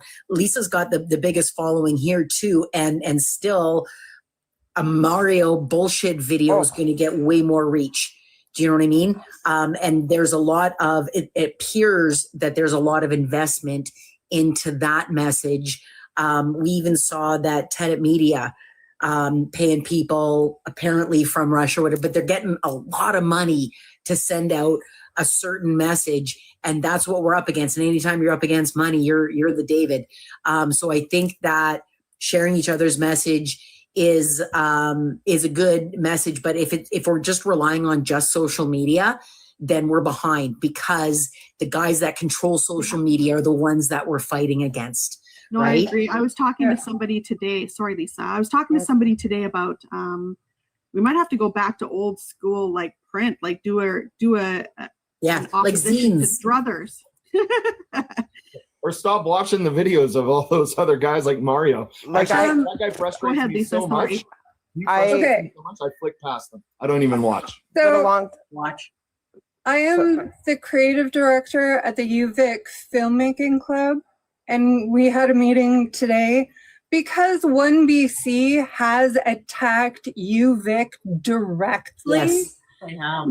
The UVic Filmmaking Club has officially decided to fight back. Good. So Good. we don't know what the video will look like at this point, but we have decided we will be putting out a video telling OneBC off. Well, send it to me. I will share it on my platform. Absolutely. What is the max time limit on a TikTok? 10 minutes. Okay. But here's the thing. Don't do 10 minutes. If I'm going to give you some advice, No. shorter's better. Nobody's watching 10 full minutes. Oh, I know. I don't even watch 10 minutes. No, Not even on 2X. and that's the problem, though, is that a lot of the things that we need to talk about require time to explain, right? And so videos are lengthy. But Polly, I was going to say, it doesn't matter how big a following you have, my videos are suppressed right now. I am in TikTok jail. And so the important things that I'm trying to get out there are getting a quarter of the views that I normally get. And that's fine because I have learned to diversify to different platforms because the reach and the target audience is very different, except for X. I refuse. I'm all over X. No, I will not do it. I will not do it. You and I have different ideas. We do things differently, Christy. It's all good. But like YouTube is good. Like I hate it, but Substack, because then at least you can post your videos, but you can also write stuff. Yeah. You have to think of different ways of getting to your audience, because I have people that had seen my videos, I'm guessing from people posting them on different platforms that I was not on. And now that I've diversified, people are like, oh, thank God, because I never went on TikTok. And it's like, yeah, I'm not really happy with TikTok either right now. But we have to diversify. We can't just think that, oh, okay, well, I'm putting videos out and I've had a good following and that's going to keep going, because we don't buy our viewers, number one. Yeah. And so we're not going to have the numbers, and we're not going to have the bots, supporting in the comments and doing all those kinds of things. And it's not, I don't think any of us have the time to be going to all of our mutuals or any video we see and sharing them, right? Like, it's just not feasible. So we have to be smart. That's the one thing I will say that the far right has mastered, is their abilities in communication. Yes. I'd like to say too, this goes back over 10 years. Steve Bannon, right? Do you remember all of the conversation before Brexit? I remember I was traveling, I was in Spain, and I ran into somebody from the UK in early 2016. It was before the Brexit vote. And I thought, there's absolutely no way that they're going to make such a bad economical decision to leave. And I was wrong. And when I asked this guy, I'm like, you guys wouldn't do that. And he said, absolutely. My country is going to vote to leave because they're racist. And there's a lot of racist messaging being pushed in. And then fast forward to Steve Bannon talking about this movement that he's using with the Project 2025 guys and Trump and the movement that they're pushing. Who do you think is behind all of the messaging that got pushed into the UK? That was Cambridge Analytica with the Facebook thing, right? Who's behind that? Who's the biggest investor in Cambridge Analytica? Steve Bannon. This has been in place for a very long time. And when somebody was talking, I think it was Bougie was talking about how this party was probably preconceived. This was the plan the whole time. Absolutely. It's been the plan for over 10 years. It's the plan in Alberta with all the separatists of getting the door open for these guys. Where'd Happy go? And Thought Happy was coming up. I think the messaging is so deep in Brits that 48% of them would still vote to leave the EU. Yeah. Like, as of last January, 48% would still leave. And it was if you only hear them, 51% to stay, or to leave originally.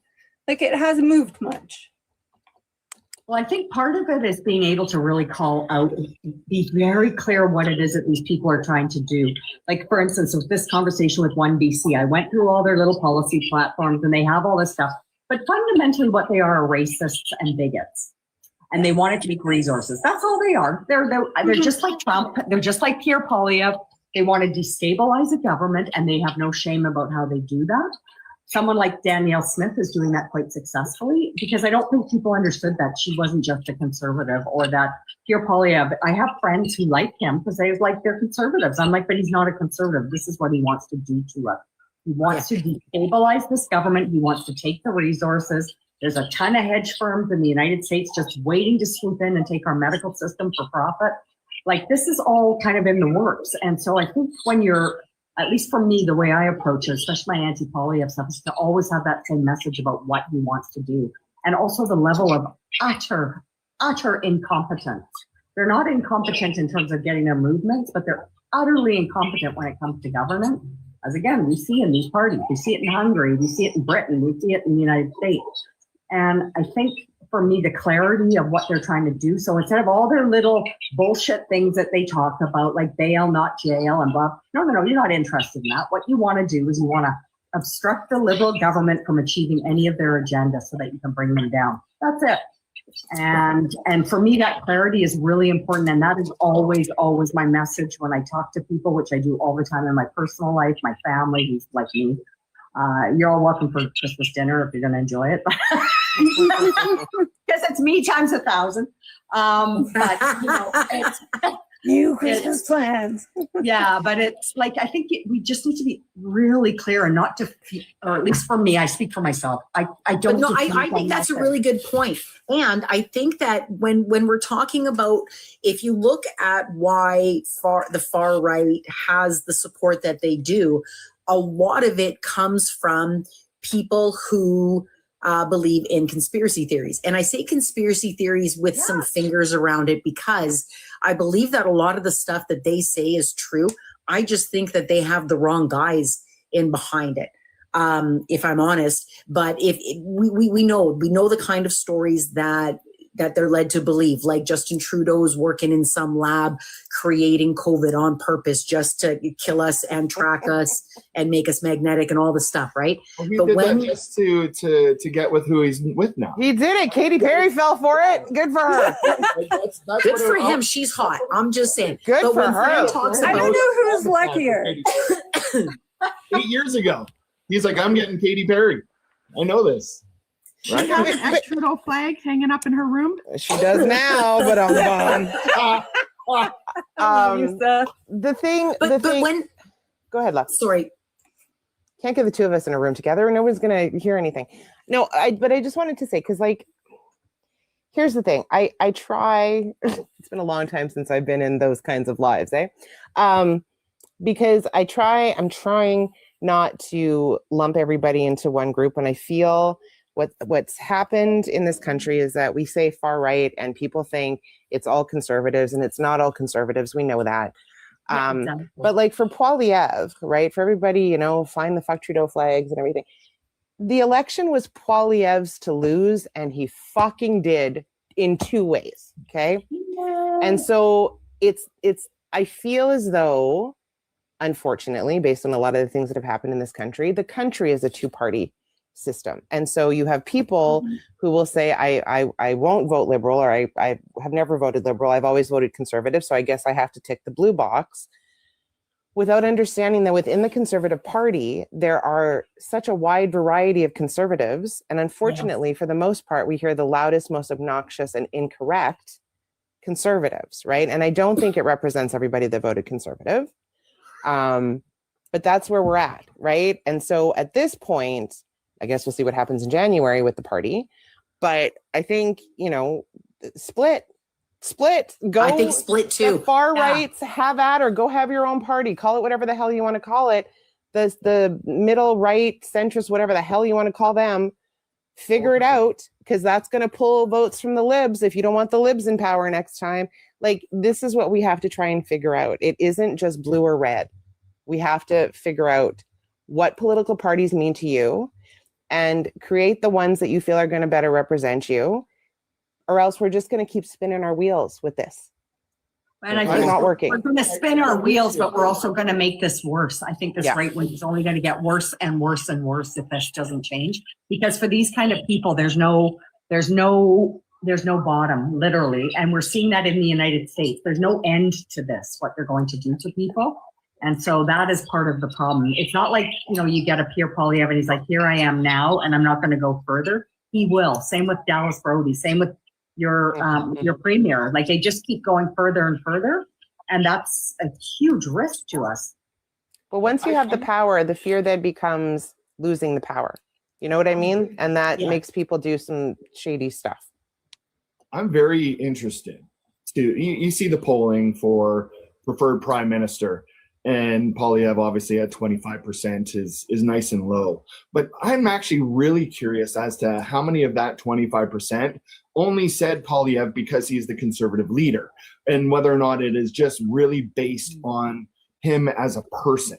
And that to me would be the most concerning, is if there actually is 25% that believe him as a person should be the leader of this country, because I think that number is way too high. And I'd like to think that a lot of that is just, well, he is the conservative leader, so that's who I want in power, is the conservative group. And I think back to that point, the only reason the conservatives are not in power today is literally because of Pierre Poilievre, and I thank him for that every single day. Because I mean, I would never vote for a conservative party with Pierre Poilievre as a leader. I mean, it's just plain and simple. And I think a lot of conservatives felt that way. Yeah. Yeah. Right. I mean, okay, granted, we got Carney, best person at the right time, whatever. But I think a lot of people felt that. They were like, ooh, this is not the conservatism that I know, right? Kind of thing. And so where else did they have to go? Well, they went red.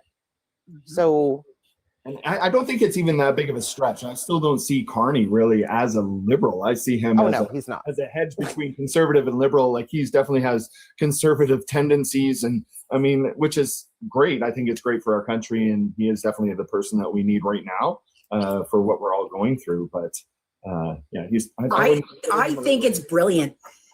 To be honest with you, he's doing what I would do if I ever got elected prime minister of the country. The first thing I'm doing is seeing how I can get the people who didn't vote for me on my team, or not on my team, but on my page. I want to get the support of the people I didn't have support for. If I'm talking about actually unifying Canada, I think it's smart. Yeah, well, I think Christy, the only thing that's different between you and Carney is the fact that you could probably explain things a little bit better to the average. I could. Yeah. Oh man. Okay, well, I'm gonna let you guys go. I appreciate you guys letting an Albertan up here.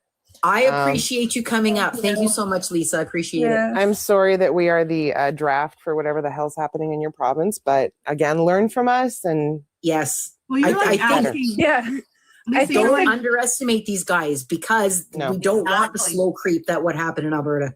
Don't Yeah, and underestimate them. it's Bougie's fault because I was living just happy in my little UCP misery, and then she's all like, "Hey, can you look at BC?" And I was like, "Fine, thanks for nothing, Bougie. Yeah, but then you did I the love video.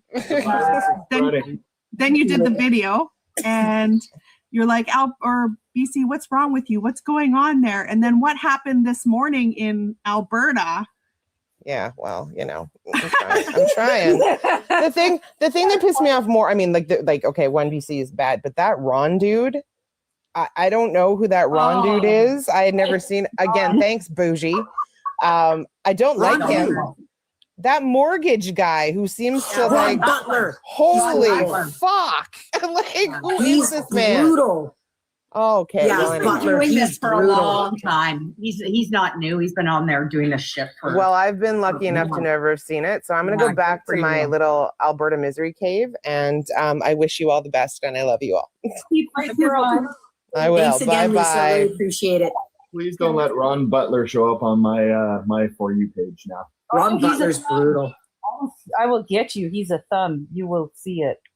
Okay. I can't handle those kind of people. I told you guys, I sent out the alarm bells. I am done fighting OneBC by myself. I want everybody on board. This cannot happen. Okay. Well, I will be doing, now I'm doing content again, because I was on a lengthy break, very lengthy break while I traveled. And then I just came back and just didn't make a single video. So I will make a playlist to Tara Armstrong, get a video, Jim McMurdy, who's in the wings. Yeah. That's another thing I wanted to bring up about this party, is that they're not just dangerous in the way that they're handling their roles in Parliament and the messages that they put out and the videos that they put out and the normalizing of dangerous messages. It's dangerous that they have people already lined up to run in the next election. They're already planning to build their party bigger. We want to see the next parliament be without a OneBC member at all. I don't think we can get rid of the party. I think probably the movement will still go, but we can cut them off at the knees and not give them any power. And we can inspire everybody else to keep speaking against them, because if we don't talk about them, they are going to creep in. They are going to get extra MLAs in our parliament. We all have to be talking about them, and we have to encourage other people to talk about them too. Yeah, and We have to also- nudge them like a bougie. Hey. We also have a Centre BC party that's actually polling higher than OneBC. So it was started by Karen Kirkpatrick of BC United. She's a West Van. She was in West Van MLA. And when Kevin Falcon did his stuff, she went independent. And of course, she didn't win, but she started the Centre BC party for anybody who wants to take a look. I connected with them, and they're not anti-Indigenous. They are not social conservatives. They want to have a centre party in British Columbia that makes decisions based on evidence. And so they're actually polling, as of the last BC polling, at 4%, and OneBC is down to 1%. So it might be worth taking a look at that party. Once I get the go-ahead from them, I'm going to start on my other account. My Rustad is Polyev account. I'm going to start doing some stuff for them, and I'll do some more stuff I've done a bunch of stuff against Tara Armstrong on OneBC, but it's a smaller account, so I'll keep doing that. Because more people need to be talking about them. They're dangerous. They're dangerous. very dangerous. They're normalizing racism, and once once the snowball gets too big, it's harder to stop. Nip this shit in the bud.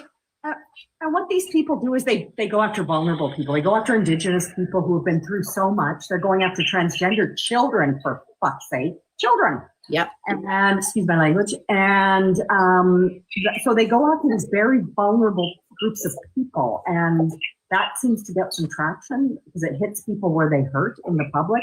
But there's a lot of counter to that as well. There's a lot of stuff to counter that. And that's where we need to be. Something that's really interesting, and I don't have the numbers pulled up in front of me that I use a lot though, is the amount of income that Indigenous people bring into BC. Yeah. Through an industry. It's billions. It is. Yeah. And Billions Abby in keeps GDP. saying that, like, Indigenous people bring in so much money. Every time OneBC opens their mouths, he comes back with that. Like, kind of like, shut the fuck up. These people bring in so much money. Like, it's almost an entire industry in itself. Like, just put Indigenous peoples on the fucking balance sheet.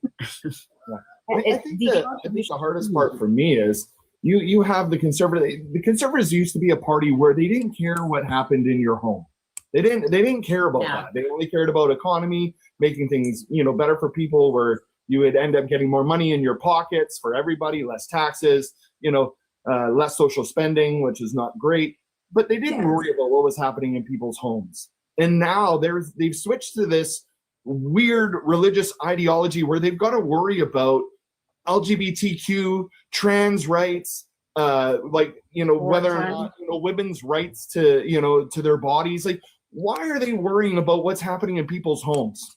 And I think that for me is absolutely horrific. And I think people should be left to do what they want to do in their lives. If I choose to do what I want to do or what I want to do with my family, that's my decision. It should not be regulated by by Joe down the street saying, well, I don't agree with that because God says this. Well, fuck you. Fuck you, Joe, and your whole entire family. I don't Not you, Joe, if you're still here. Not our Joe. It is Joe and Christian not me, Joe, either. nationalism. I've had enough of people going around saying shit about other people and worrying about what they're doing with their families. Well said. Well Fuck said. off. Fuck It off. is Christian nationalism, and that does come from the Reform Party. And as much as I hate saying, that is Preston Manning. It is the evangelical church. I grew up with Preston Manning's son. Like, to me, he's a nice guy. Like, he's Nathan's dad. He was a nice guy. I was Reform. He was my writing. I directly voted for the man. But it is that's it. It's the Christian nationalism. That is exactly what the US is doing, the Christian nationalism. So that they can try to make people feel morally Christofascism. superior while they're treating other people like that. Door to tell me what to do. So I grew up in that.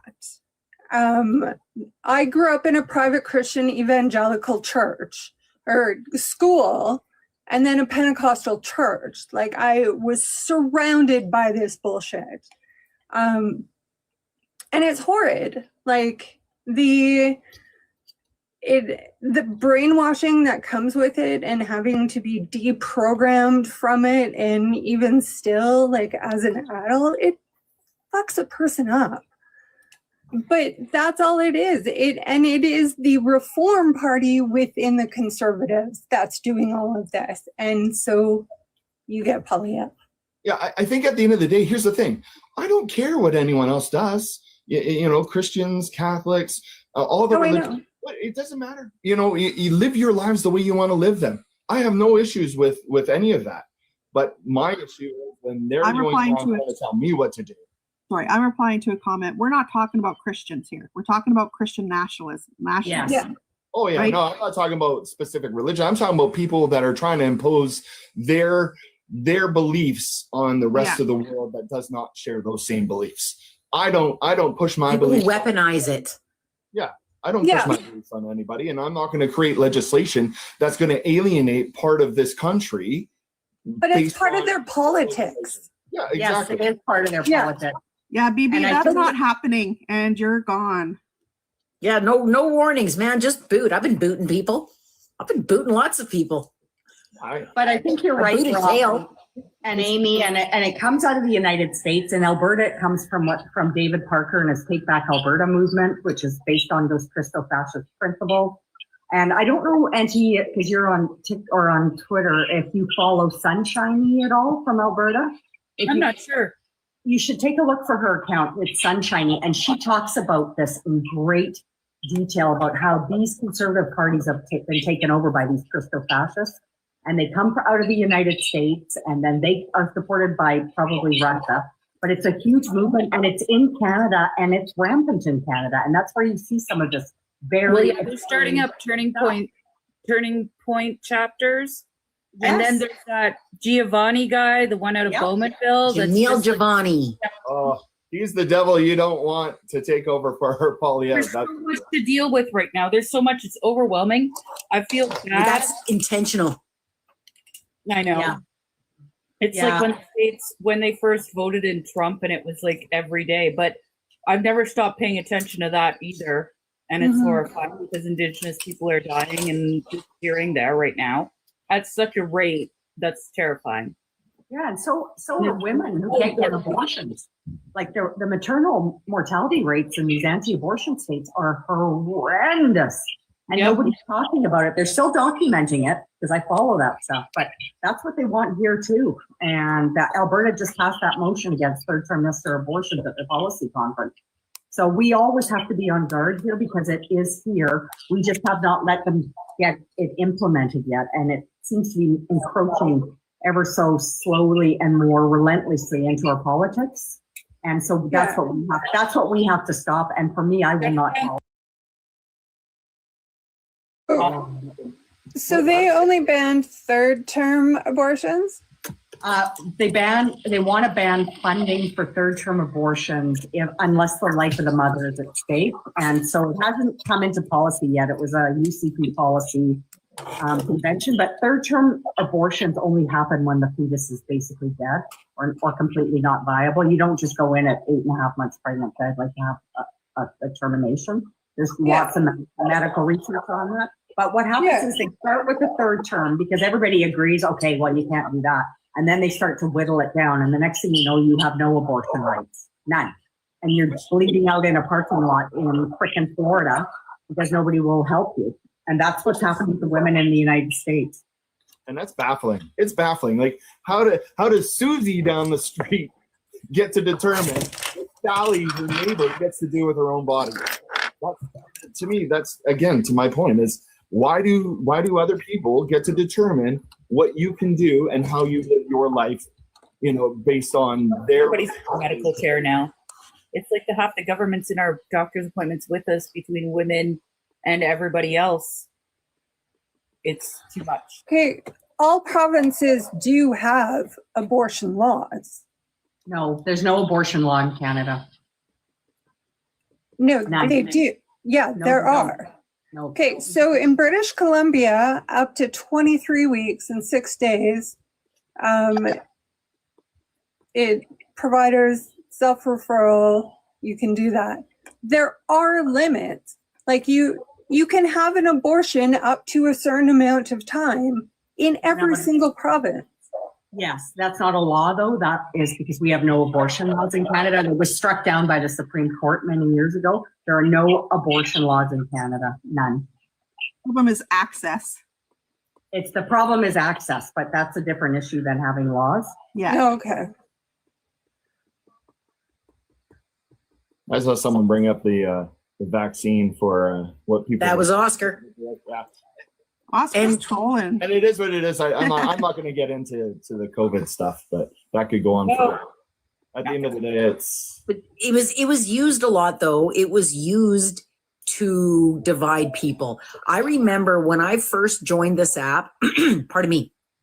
So January of 2022, I had had the app downloaded before, but I didn't really start paying attention until January of 2022, when, you know, right before the Freedom Convoy, which is why I was engaging, because I wanted to know about why I didn't know about this big internet thing that everybody apparently knew about.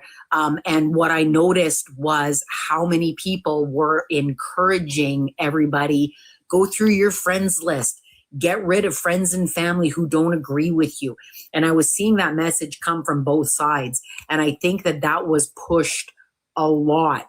I think it was deliberate, like, hey, if somebody disagrees with you about this vaccine, you can't be friends anymore. You can't be family. It was a strong message. And I think that the more that you isolate people, the easier it is to control them.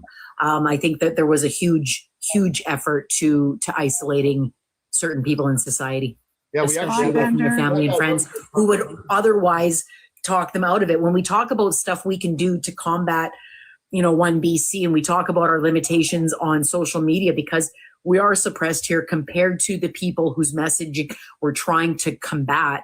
I think that there's a lot of conversations that people aren't having in person that need to be encouraged too. And I talk about this often, I agree about with that. when you hear somebody making an off-color joke or something that could be, you know, racist or at the very least racially insensitive, you got to call it out. You can't just roll your eyes and go, oh, that's Uncle so-and-so. He's always been like that. You got to call it out. I'm not saying you have to be an asshole about it. You find the best way that's going to get to the person who needs the calling out. And if they're in your social circle, you should know them well enough in order to be able to get that. But I think that my message is completely the opposite of what I saw when I first joined here. I think that instead of isolating people, I think that you need to try to talk to them and educate them within your social circle, and you know the ways to get to certain people who are going to listen to you. I think that friends and family have the best opportunity to be listened to. I know that there's too many people believing strangers on the internet, but as far as trust goes, I think that we have a better reach within our own social circles in real life than we do on social media. That's just my opinion. It's always been. I agree with you. And I think that was the problem, was everyone got their backs up and they chose a side. And Yes. I think honestly, I think that's where the Canadian government really fell down, is they created the division. They created this by creating different policies that, you know, either you do this or you don't get this. You do this, you don't get this. And a lot of people, it's tough because when someone's telling you you have to do this or else this, you're not going to get this and you're not going to get that. There's a lot of people that will go, screw you. Like, you know, and that's literally what it was, rather than appealing to people's human nature and really just trying to bring everyone together as a group. There was a huge division. And I still say to this day, 2020 COVID was the beginning of the end of our Canadian, culture in a way, where now we've become so divisive, and it's only gotten worse since then. And I think that's really where it started from. I don't think it started there. I think it started pre-2016. The message was already being delivered to Canadians as they were delivering divisive messages to the UK to get them to vote to separate. Right. The separatist movement in Alberta, they did a convoy in 2019 like a test run. It started before COVID. I think that COVID was the loudest part of it. And I think that COVID was what got a lot of us to pay attention to it. But it was way before then. I would say it, for me, 2015, but I think it was probably before then too. Yeah, perhaps you're right. Because this takes like planning, really, right? For me, COVID was really like this massive division. I think that's the case for most people. I think most people got hit with it in COVID, and I think that they were more bold during COVID. I think that COVID was, and you heard a lot of this during when I was watching live streams of the convoy. You heard a lot of them saying, "No, this is our only chance. This is our only chance."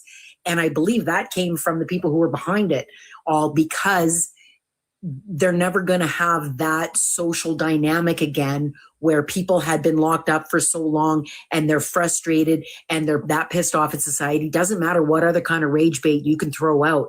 It's not going to match how they were feeling in January of 2020, in my opinion. 2022, pardon me.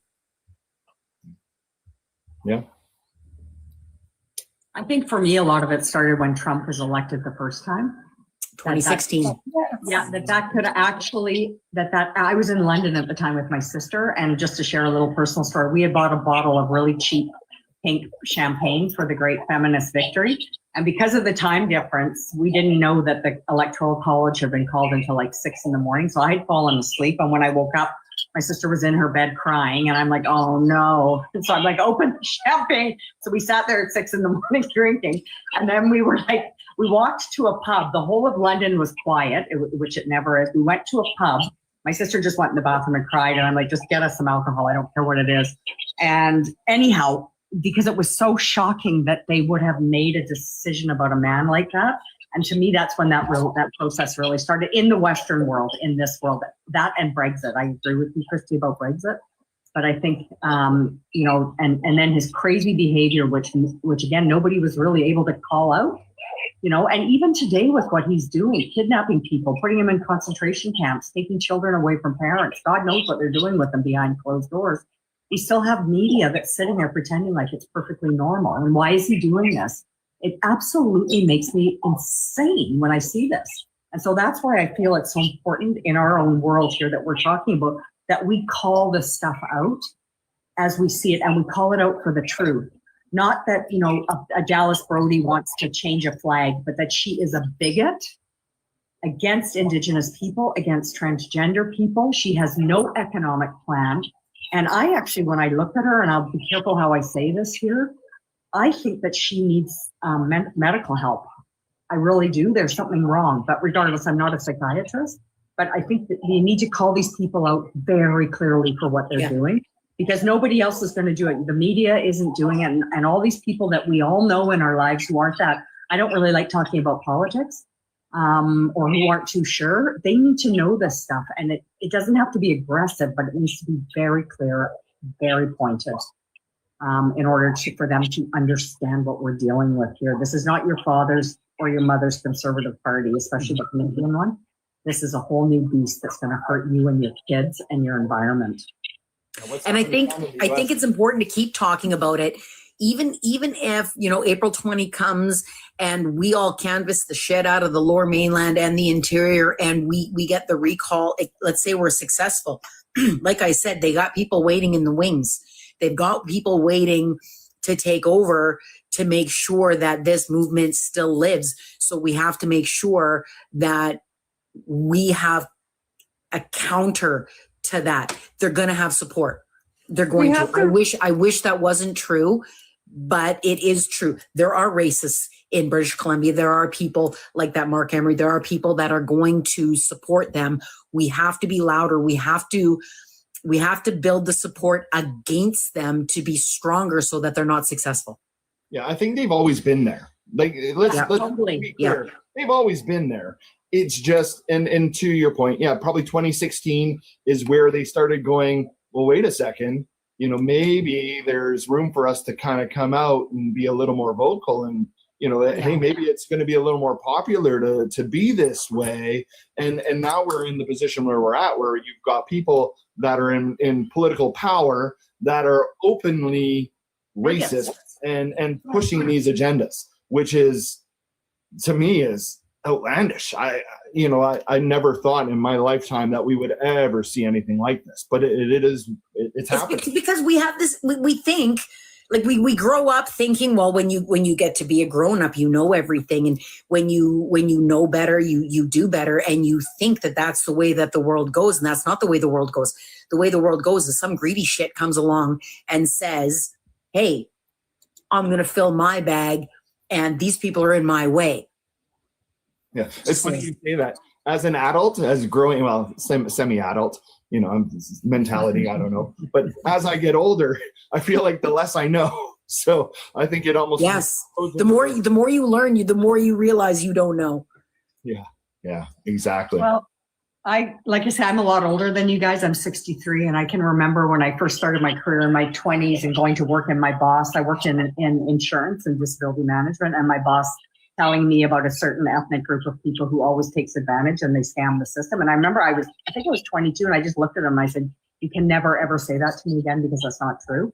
And that was the norm and for me, I was lucky. I grew up in a family where it was like, you have to do the right thing and you say the right thing regardless of the consequence. And I've done it my whole life, and it's really disappointing and disheartening to see it coming back. And I can't even imagine for Indigenous people, and also for trans people, these young people, that they are being so vilified and lied about and discriminated against. And it makes me physically sick to my stomach, because Their this world should not be happening in this day and age. Their world is can't crashing understand around how them. See us as Yeah. people. Like they don't talk about anybody like they're people if they're in a marginalized group, right? Yeah. They don't even speak like people. Yeah, There's a lot of people I've that aren't actually on seen- Twitter, and they don't see. Like I watched Frances Widdowson the first time she went out in Winnipeg, and there was nobody there to counter her, because there was warnings that they like to videotape Indigenous people and use them in their documentaries, which is exactly what happened. There was some elders there. Frances Widdowson put pictures of the elders on Twitter and doxed them and asked people for information on the elders that were trying to tell the story. Bender was there, and another one that didn't have a lot of people there, and they were laughing at the elders. Yeah. And one of them said to Bender went and he's like, "Don't laugh at my elder when they're trying to tell you the story." And the guy said, "You better watch out, because we might have a Charlie Kirk moment," to Bender. And the people who are not on Twitter are not seeing this, but on Twitter it's pretty rampant and it's growing. And Well, it's because Elon owns Twitter. I know. It's the whole point of Twitter. Yeah, ignoring OneBC is not going to make them go away. Absolutely. Ignoring is the worst. We need to get as many people talking about this as we can. It's interesting because I saw sort of firsthand. Sorry, Sorry, Auntie, one sec. Sorry, Auntie. Francis is planning 3 more campus visits in BC. In BC. Yeah. UBC next January, I think. Yeah, it's unfortunate. I've seen a lot of stuff. Like I played lacrosse for over 20 years, and for some of that time, I actually played with a group of guys from the North Shore, and they're like brothers to me still, and their families are like families. They're amazing people, but it's actually interesting from being part of that group and being part of that team with those guys on the team to have witnessed the racism towards Indigenous people, and it's disheartening. It's horrible. It's soul crushing to even just to have seen or heard some of the things that I've heard, and it's tough. Sorry, Shay, you said in their live tonight they're looking for more people to come and record. Is that about Francis? I think I missed the first part. He ran it live tonight. Shay went over and watched some of it. Is Francis had a live? Yeah, they do them on Twitter. Oh, Francis. Yeah, Will? so Francis is going to be in UBC. I'll get to UBC. I'll go to UBC in January. What day? We need more people recording it on our side, because what they do is they record it on their side and then they cut the video and Yeah, make they it use look it for like publicity. something else. Yeah. So we need people that are going to go to UBC. You don't have to do anything. You don't have to protest if you don't want to. Just take your camera and videotape so that we have the full story of things that happen, and don't help the police. Like if you catch There is something, training for that, don't- actually. I want to look it up, which is Sorry? observers. anti-bougie. There's training you can do for observing conflicts, like what you're supposed to write down and record. Yeah.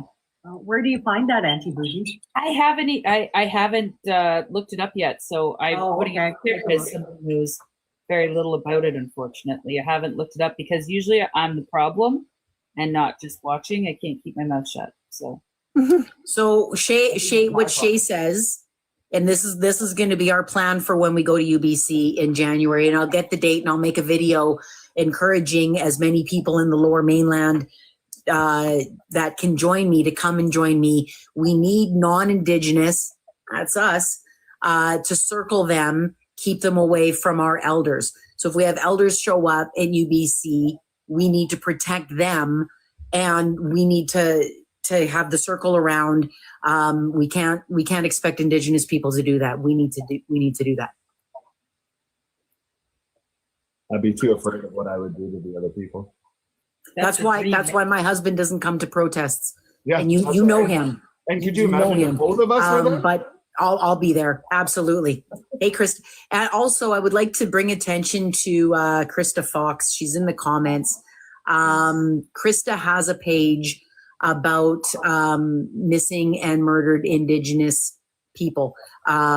Please check out her page. I remember watching her live once, and she was putting up posters of all of the missing Indigenous people, and it just kept going and going and going and going. Very important page. If you care about Indigenous rights, please check out Krista Fox's page. Thank you. I definitely need observer training. Yeah, I would definitely need it. That may be some. Sorry, go ahead. Depending on the day, I'll come over. Come over and see me again. I'll pick you up. I need to do that as soon as I'm over this cold. Videographers, is if anybody's there and they could take video. Where's this? Because I'm course going to you're be too talking busy about? yapping. Come I and can do film that. us. We need to find it. We need to I find see the here that there's a group called the Movement Defense Committee that teaches participants how to document police behavior, help uphold civil rights, and aid people at risk of arrest. And that's for more activist-oriented support. You might want to start there and then go from I there. There's think a that's the concept, is like, yeah, you're recording for that, but you could apply that to any situation. right. Yeah. Yeah. I say, police will be there. Fran, can you DM me that info? Like the link to that? What I'll do is I'll send it to Christy, if you can DM it to everybody, because you've got Absolutely. Yeah. for Okay, sure. cool. Joe says MDC that he knows them well. They're based in Awesome. Toronto. Are they good? I think, yeah, if Joe knows them. Joe's probably afraid to comment since Rob was swearing at Joe. Sorry, Joe. It was not Joe. Wow. Yeah. Not our Joe. It was a different Joe. There's a different. Sure. Just kidding. We'll call him John then. Is there any Johns in there? No. I also think that this is live worthy. Again, I don't believe that this is a topic for just one live, because like I said, this isn't just two women. This isn't just Dallas and Tara that we're against. We're against all of their supporters. We're against the other people that they have waiting behind the curtain to take their place if we're able to dethrone them. Do you know what I mean? I think that this is something that is a continuing conversation. I'm going to start wrapping it up now because I'm starting to get a bit growly. I need some supper. And I don't have the stamina that I used to for live streams. And it's like past Bougie's bedtime. I gotta go to Oh work. yeah, it's late there. Yeah. But I will do another one of these. And I hope to get the guys back, Boggy and Doug, and give them a chance to talk a bit more too. And I'm just getting to know those guys. I just learned about them when I was talking to Fran, like, Fran, I really want to get this live going. We need to talk about this really dangerous political party. She said, go check out those guys. And so, yeah, I friended them and I sent them some messages. And so I want to keep watching what they have to say. I want to keep spreading their messages, any message against OneBC. And I'm going to be making more content too, but I will be having another live to talk about this again, because again, this isn't just about us talking about it. It's to get other people, especially people in British Columbia, talking about it, but not just British Columbia. Like Bougie said, that video, that bullshit video that she made it all the way to rural Ontario.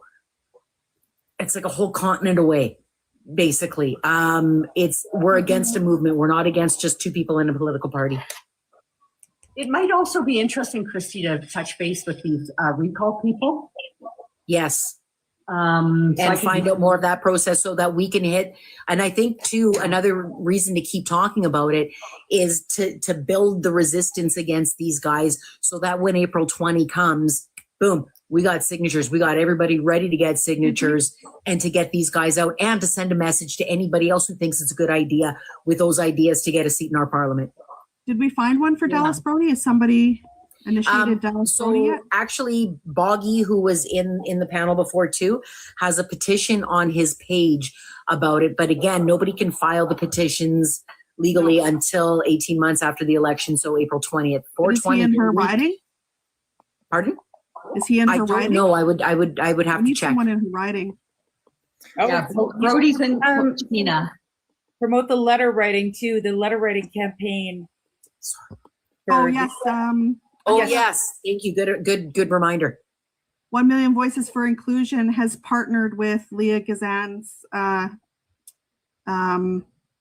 team and other activists to start a letter writing campaign to make it illegal to deny the residential schools, just like the Holocaust.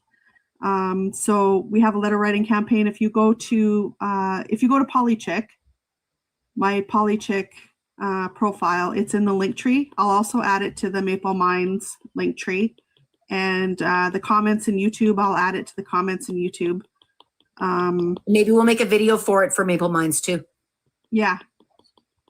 Yeah, and I also think it's, and not to diffuse what the work is, but also just to keep an eye on what's going to happen with the Conservative Party and their leadership, because these two that are running right now are no different than Dallas Brody. So of course, keeping our eyes open on that. On the BC, did you say BC one? BC Conservatives? Yeah. Francis? Yes. Sorry. Yes. Just looking at the recall. So the earliest date, the recall application, you're right, Christy, is April 20th. Yeah. And then 60 days to collect more than 18,000 signatures. So. And we have Tara Armstrong. Again, I'll put if I can from Krista was Geraldine Shingoose. I saw Ms. Shingoose speaking about her experience with OneBC. Geraldine Shingoose is a residential school survivor, and these people are horrible. I'll be making a video trying to direct people to go and see Geraldine's story, but I encourage anybody who's watching this live to look up. You can see in the comments, Geraldine Shingoose. Look her up on Facebook and watch her message. Is she the one that said that she got laughed at? Yeah. Yes. I saw it today. I watched the footage today, and it was with that Francis widow. Because people are like, oh, why is there no video of that? I have the video of them laughing at her. I got to go find that now. I screen recorded that someone's live that had that. And I know I'm trying to wrap this up, but I just want to say that the denialism of residential schools, this is what I think about it. If there was any truth to it, why Why would all of the people who are convicted of crimes against children in these residential schools, how did they do time? Do you know, for the people who say names, I'll give you a bunch of names of people who were convicted of crimes. They would all have to be liars in order for that to have any truth. There's no truth to it. All it does is that it contributes to stereotypes and to false rumors about Indigenous communities that are aimed to hurt Indigenous communities. Yes. That's the fat of it. That's just it. And that is why it is important to squash it every time you hear it. And again, in your own social circles, if you hear a friend or a relative making a sideways comment that has anything to do with hinting at denialism or the stereotypes against Indigenous people, you got to shut that shit down right away. It was written in the Indian Act. You cannot deny residential schools happened. And you cannot deny that taking a child from their parents and forcing them to go to a boarding school is not traumatic.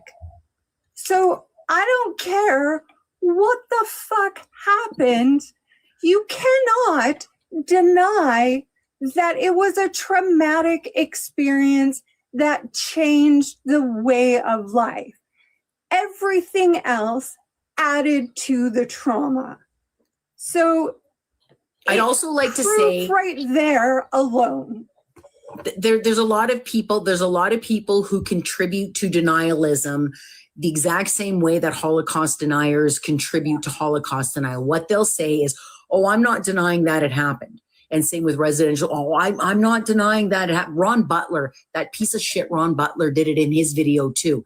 His ignorant video about his ignorant, harmful video where he said, oh, I acknowledge that there were abuses, but no but. No, there is no but. There's no but. When you hear the but, you got to squash that shit. Yeah, there is no but to abuse. Never. Ron Butler. I know Ron. Anyways, I'm going to get myself upset, but I'm going to wrap it up now. And I will again thank everybody for joining. I really, really appreciate you guys coming and talking with us. And I will let you know when we can do this again. I think this is a good time though, because people aren't at work and we can get more people involved in the evenings than we can in the afternoons. Our regular show is still going to be on Tuesday at 1 o'clock Pacific time, but we're going to have more of these to keep talking about it because again, it's so important that everybody is talking about these guys so that there are more people shutting it down so that they're not able to grow into something stronger. Right. And Christy, just for you, if you go into the recalarmstrong.ca, at the bottom of the page, there's a tracker, a time tracker. So they can start this, I know, 130 days, 3 hours, 34 minutes, and 28 seconds. So you can go there and take a look. That's awesome. Isn't Albert Turner? He's so awesome. Yeah. Yeah. And they're serious about this. This is like a serious effort. This is not some sort of flimsy thing. They're dead serious about this. There's no way we're not going to see a recall against Brody too. There isn't. And I'm confident that between the Lower Mainland and the interior, I'm confident we can get them out. But again, we can't be content with that. This is so much bigger than just 2 women. This is a movement that we have to build a bigger movement to counter. What is understand too? He's writing. Sorry. Vancouver Quilchena. If we can, yes, we want to squash entirely, but also as long as we get at least one of them recalled, they lose party status, which means they lose questions, and that frees up more time to actually get shit done. And they lose all that money. The thing that is exhausting MLAs right now is the fact that they have the right to a question. Yes. Now, here's my caution though. I personally think that we should go for both of them, but Oh, yeah. I truly I want to believe see both that there's gone. guys But waiting. do not be dismayed or like stopped by that. Like No. that will be huge in and of itself. That will hurt them if it's just one. Which is why I think that they have a backup plan. If we get rid of just one, I believe that somebody else fills that seat and they maintain their party status. The reason I think that is because that's what I would do if I was in their shoes. And that's what I always think when I'm in a confrontation or if I'm trying to win something, I'm always thinking like you're playing chess, right? What's that person going to do next? And I would bet a lot of money that they have a contingency plan to keep their party status. But I don't think they're that I smart. agree that all we have to do is knock one out and then they will lose party status. But again, make sure that we have as many people talking about it so that number one, the recalls are successful. And number two, we can counter any of their backup plans that move forward. Yeah. Okay. Now I'm going to Everybody- wrap it up and I'm going to go eat and I got to Tell go them walk to my dog subscribe to because YouTube. she's been like, hey, huh? Tell them to subscribe to YouTube because it would be nice if I could show videos. If we were on YouTube, I could show videos of all this stuff happening. That's right. So go to the Maple. Am I pointing the right way? Yes. Go to the go to our Maple Minds TikTok page. Make sure you're following that.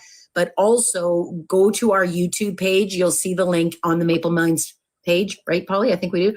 And make sure you subscribe to YouTube so that we can go live there because we have some better capabilities of being able to run a productive conversation with videos and educational materials there. Then we can't do it here.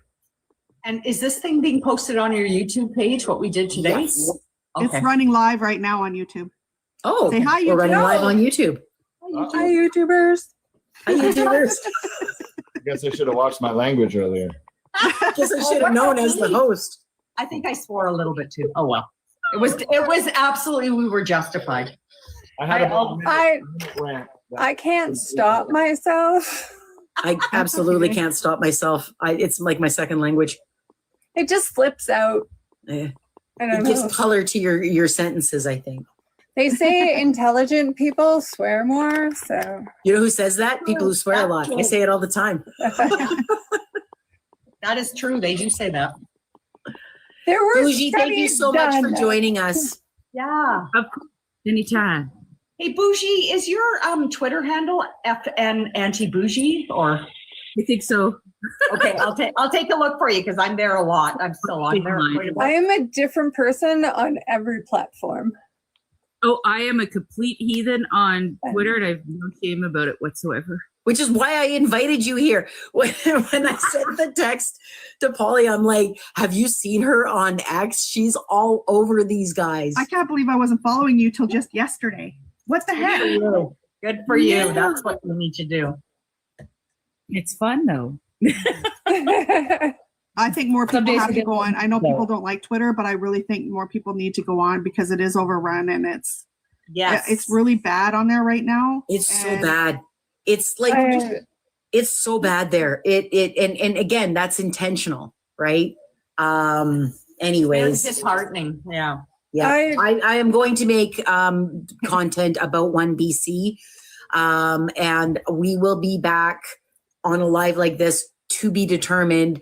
But also join me and Polly and Rob next Tuesday at 1:00 Pacific time for our regular broadcast about regular politics. But we're going to keep the OneBC stuff separately because it's such a bigger conversation than we can give it in a portion of an hour show. But if you can't make it for the live, go on YouTube, subscribe, watch it on YouTube. Yes. Get all the fun action. Have a nice Thank evening. you very everyone. much. Thanks for And thanks inviting everybody me. in the comments. Everybody.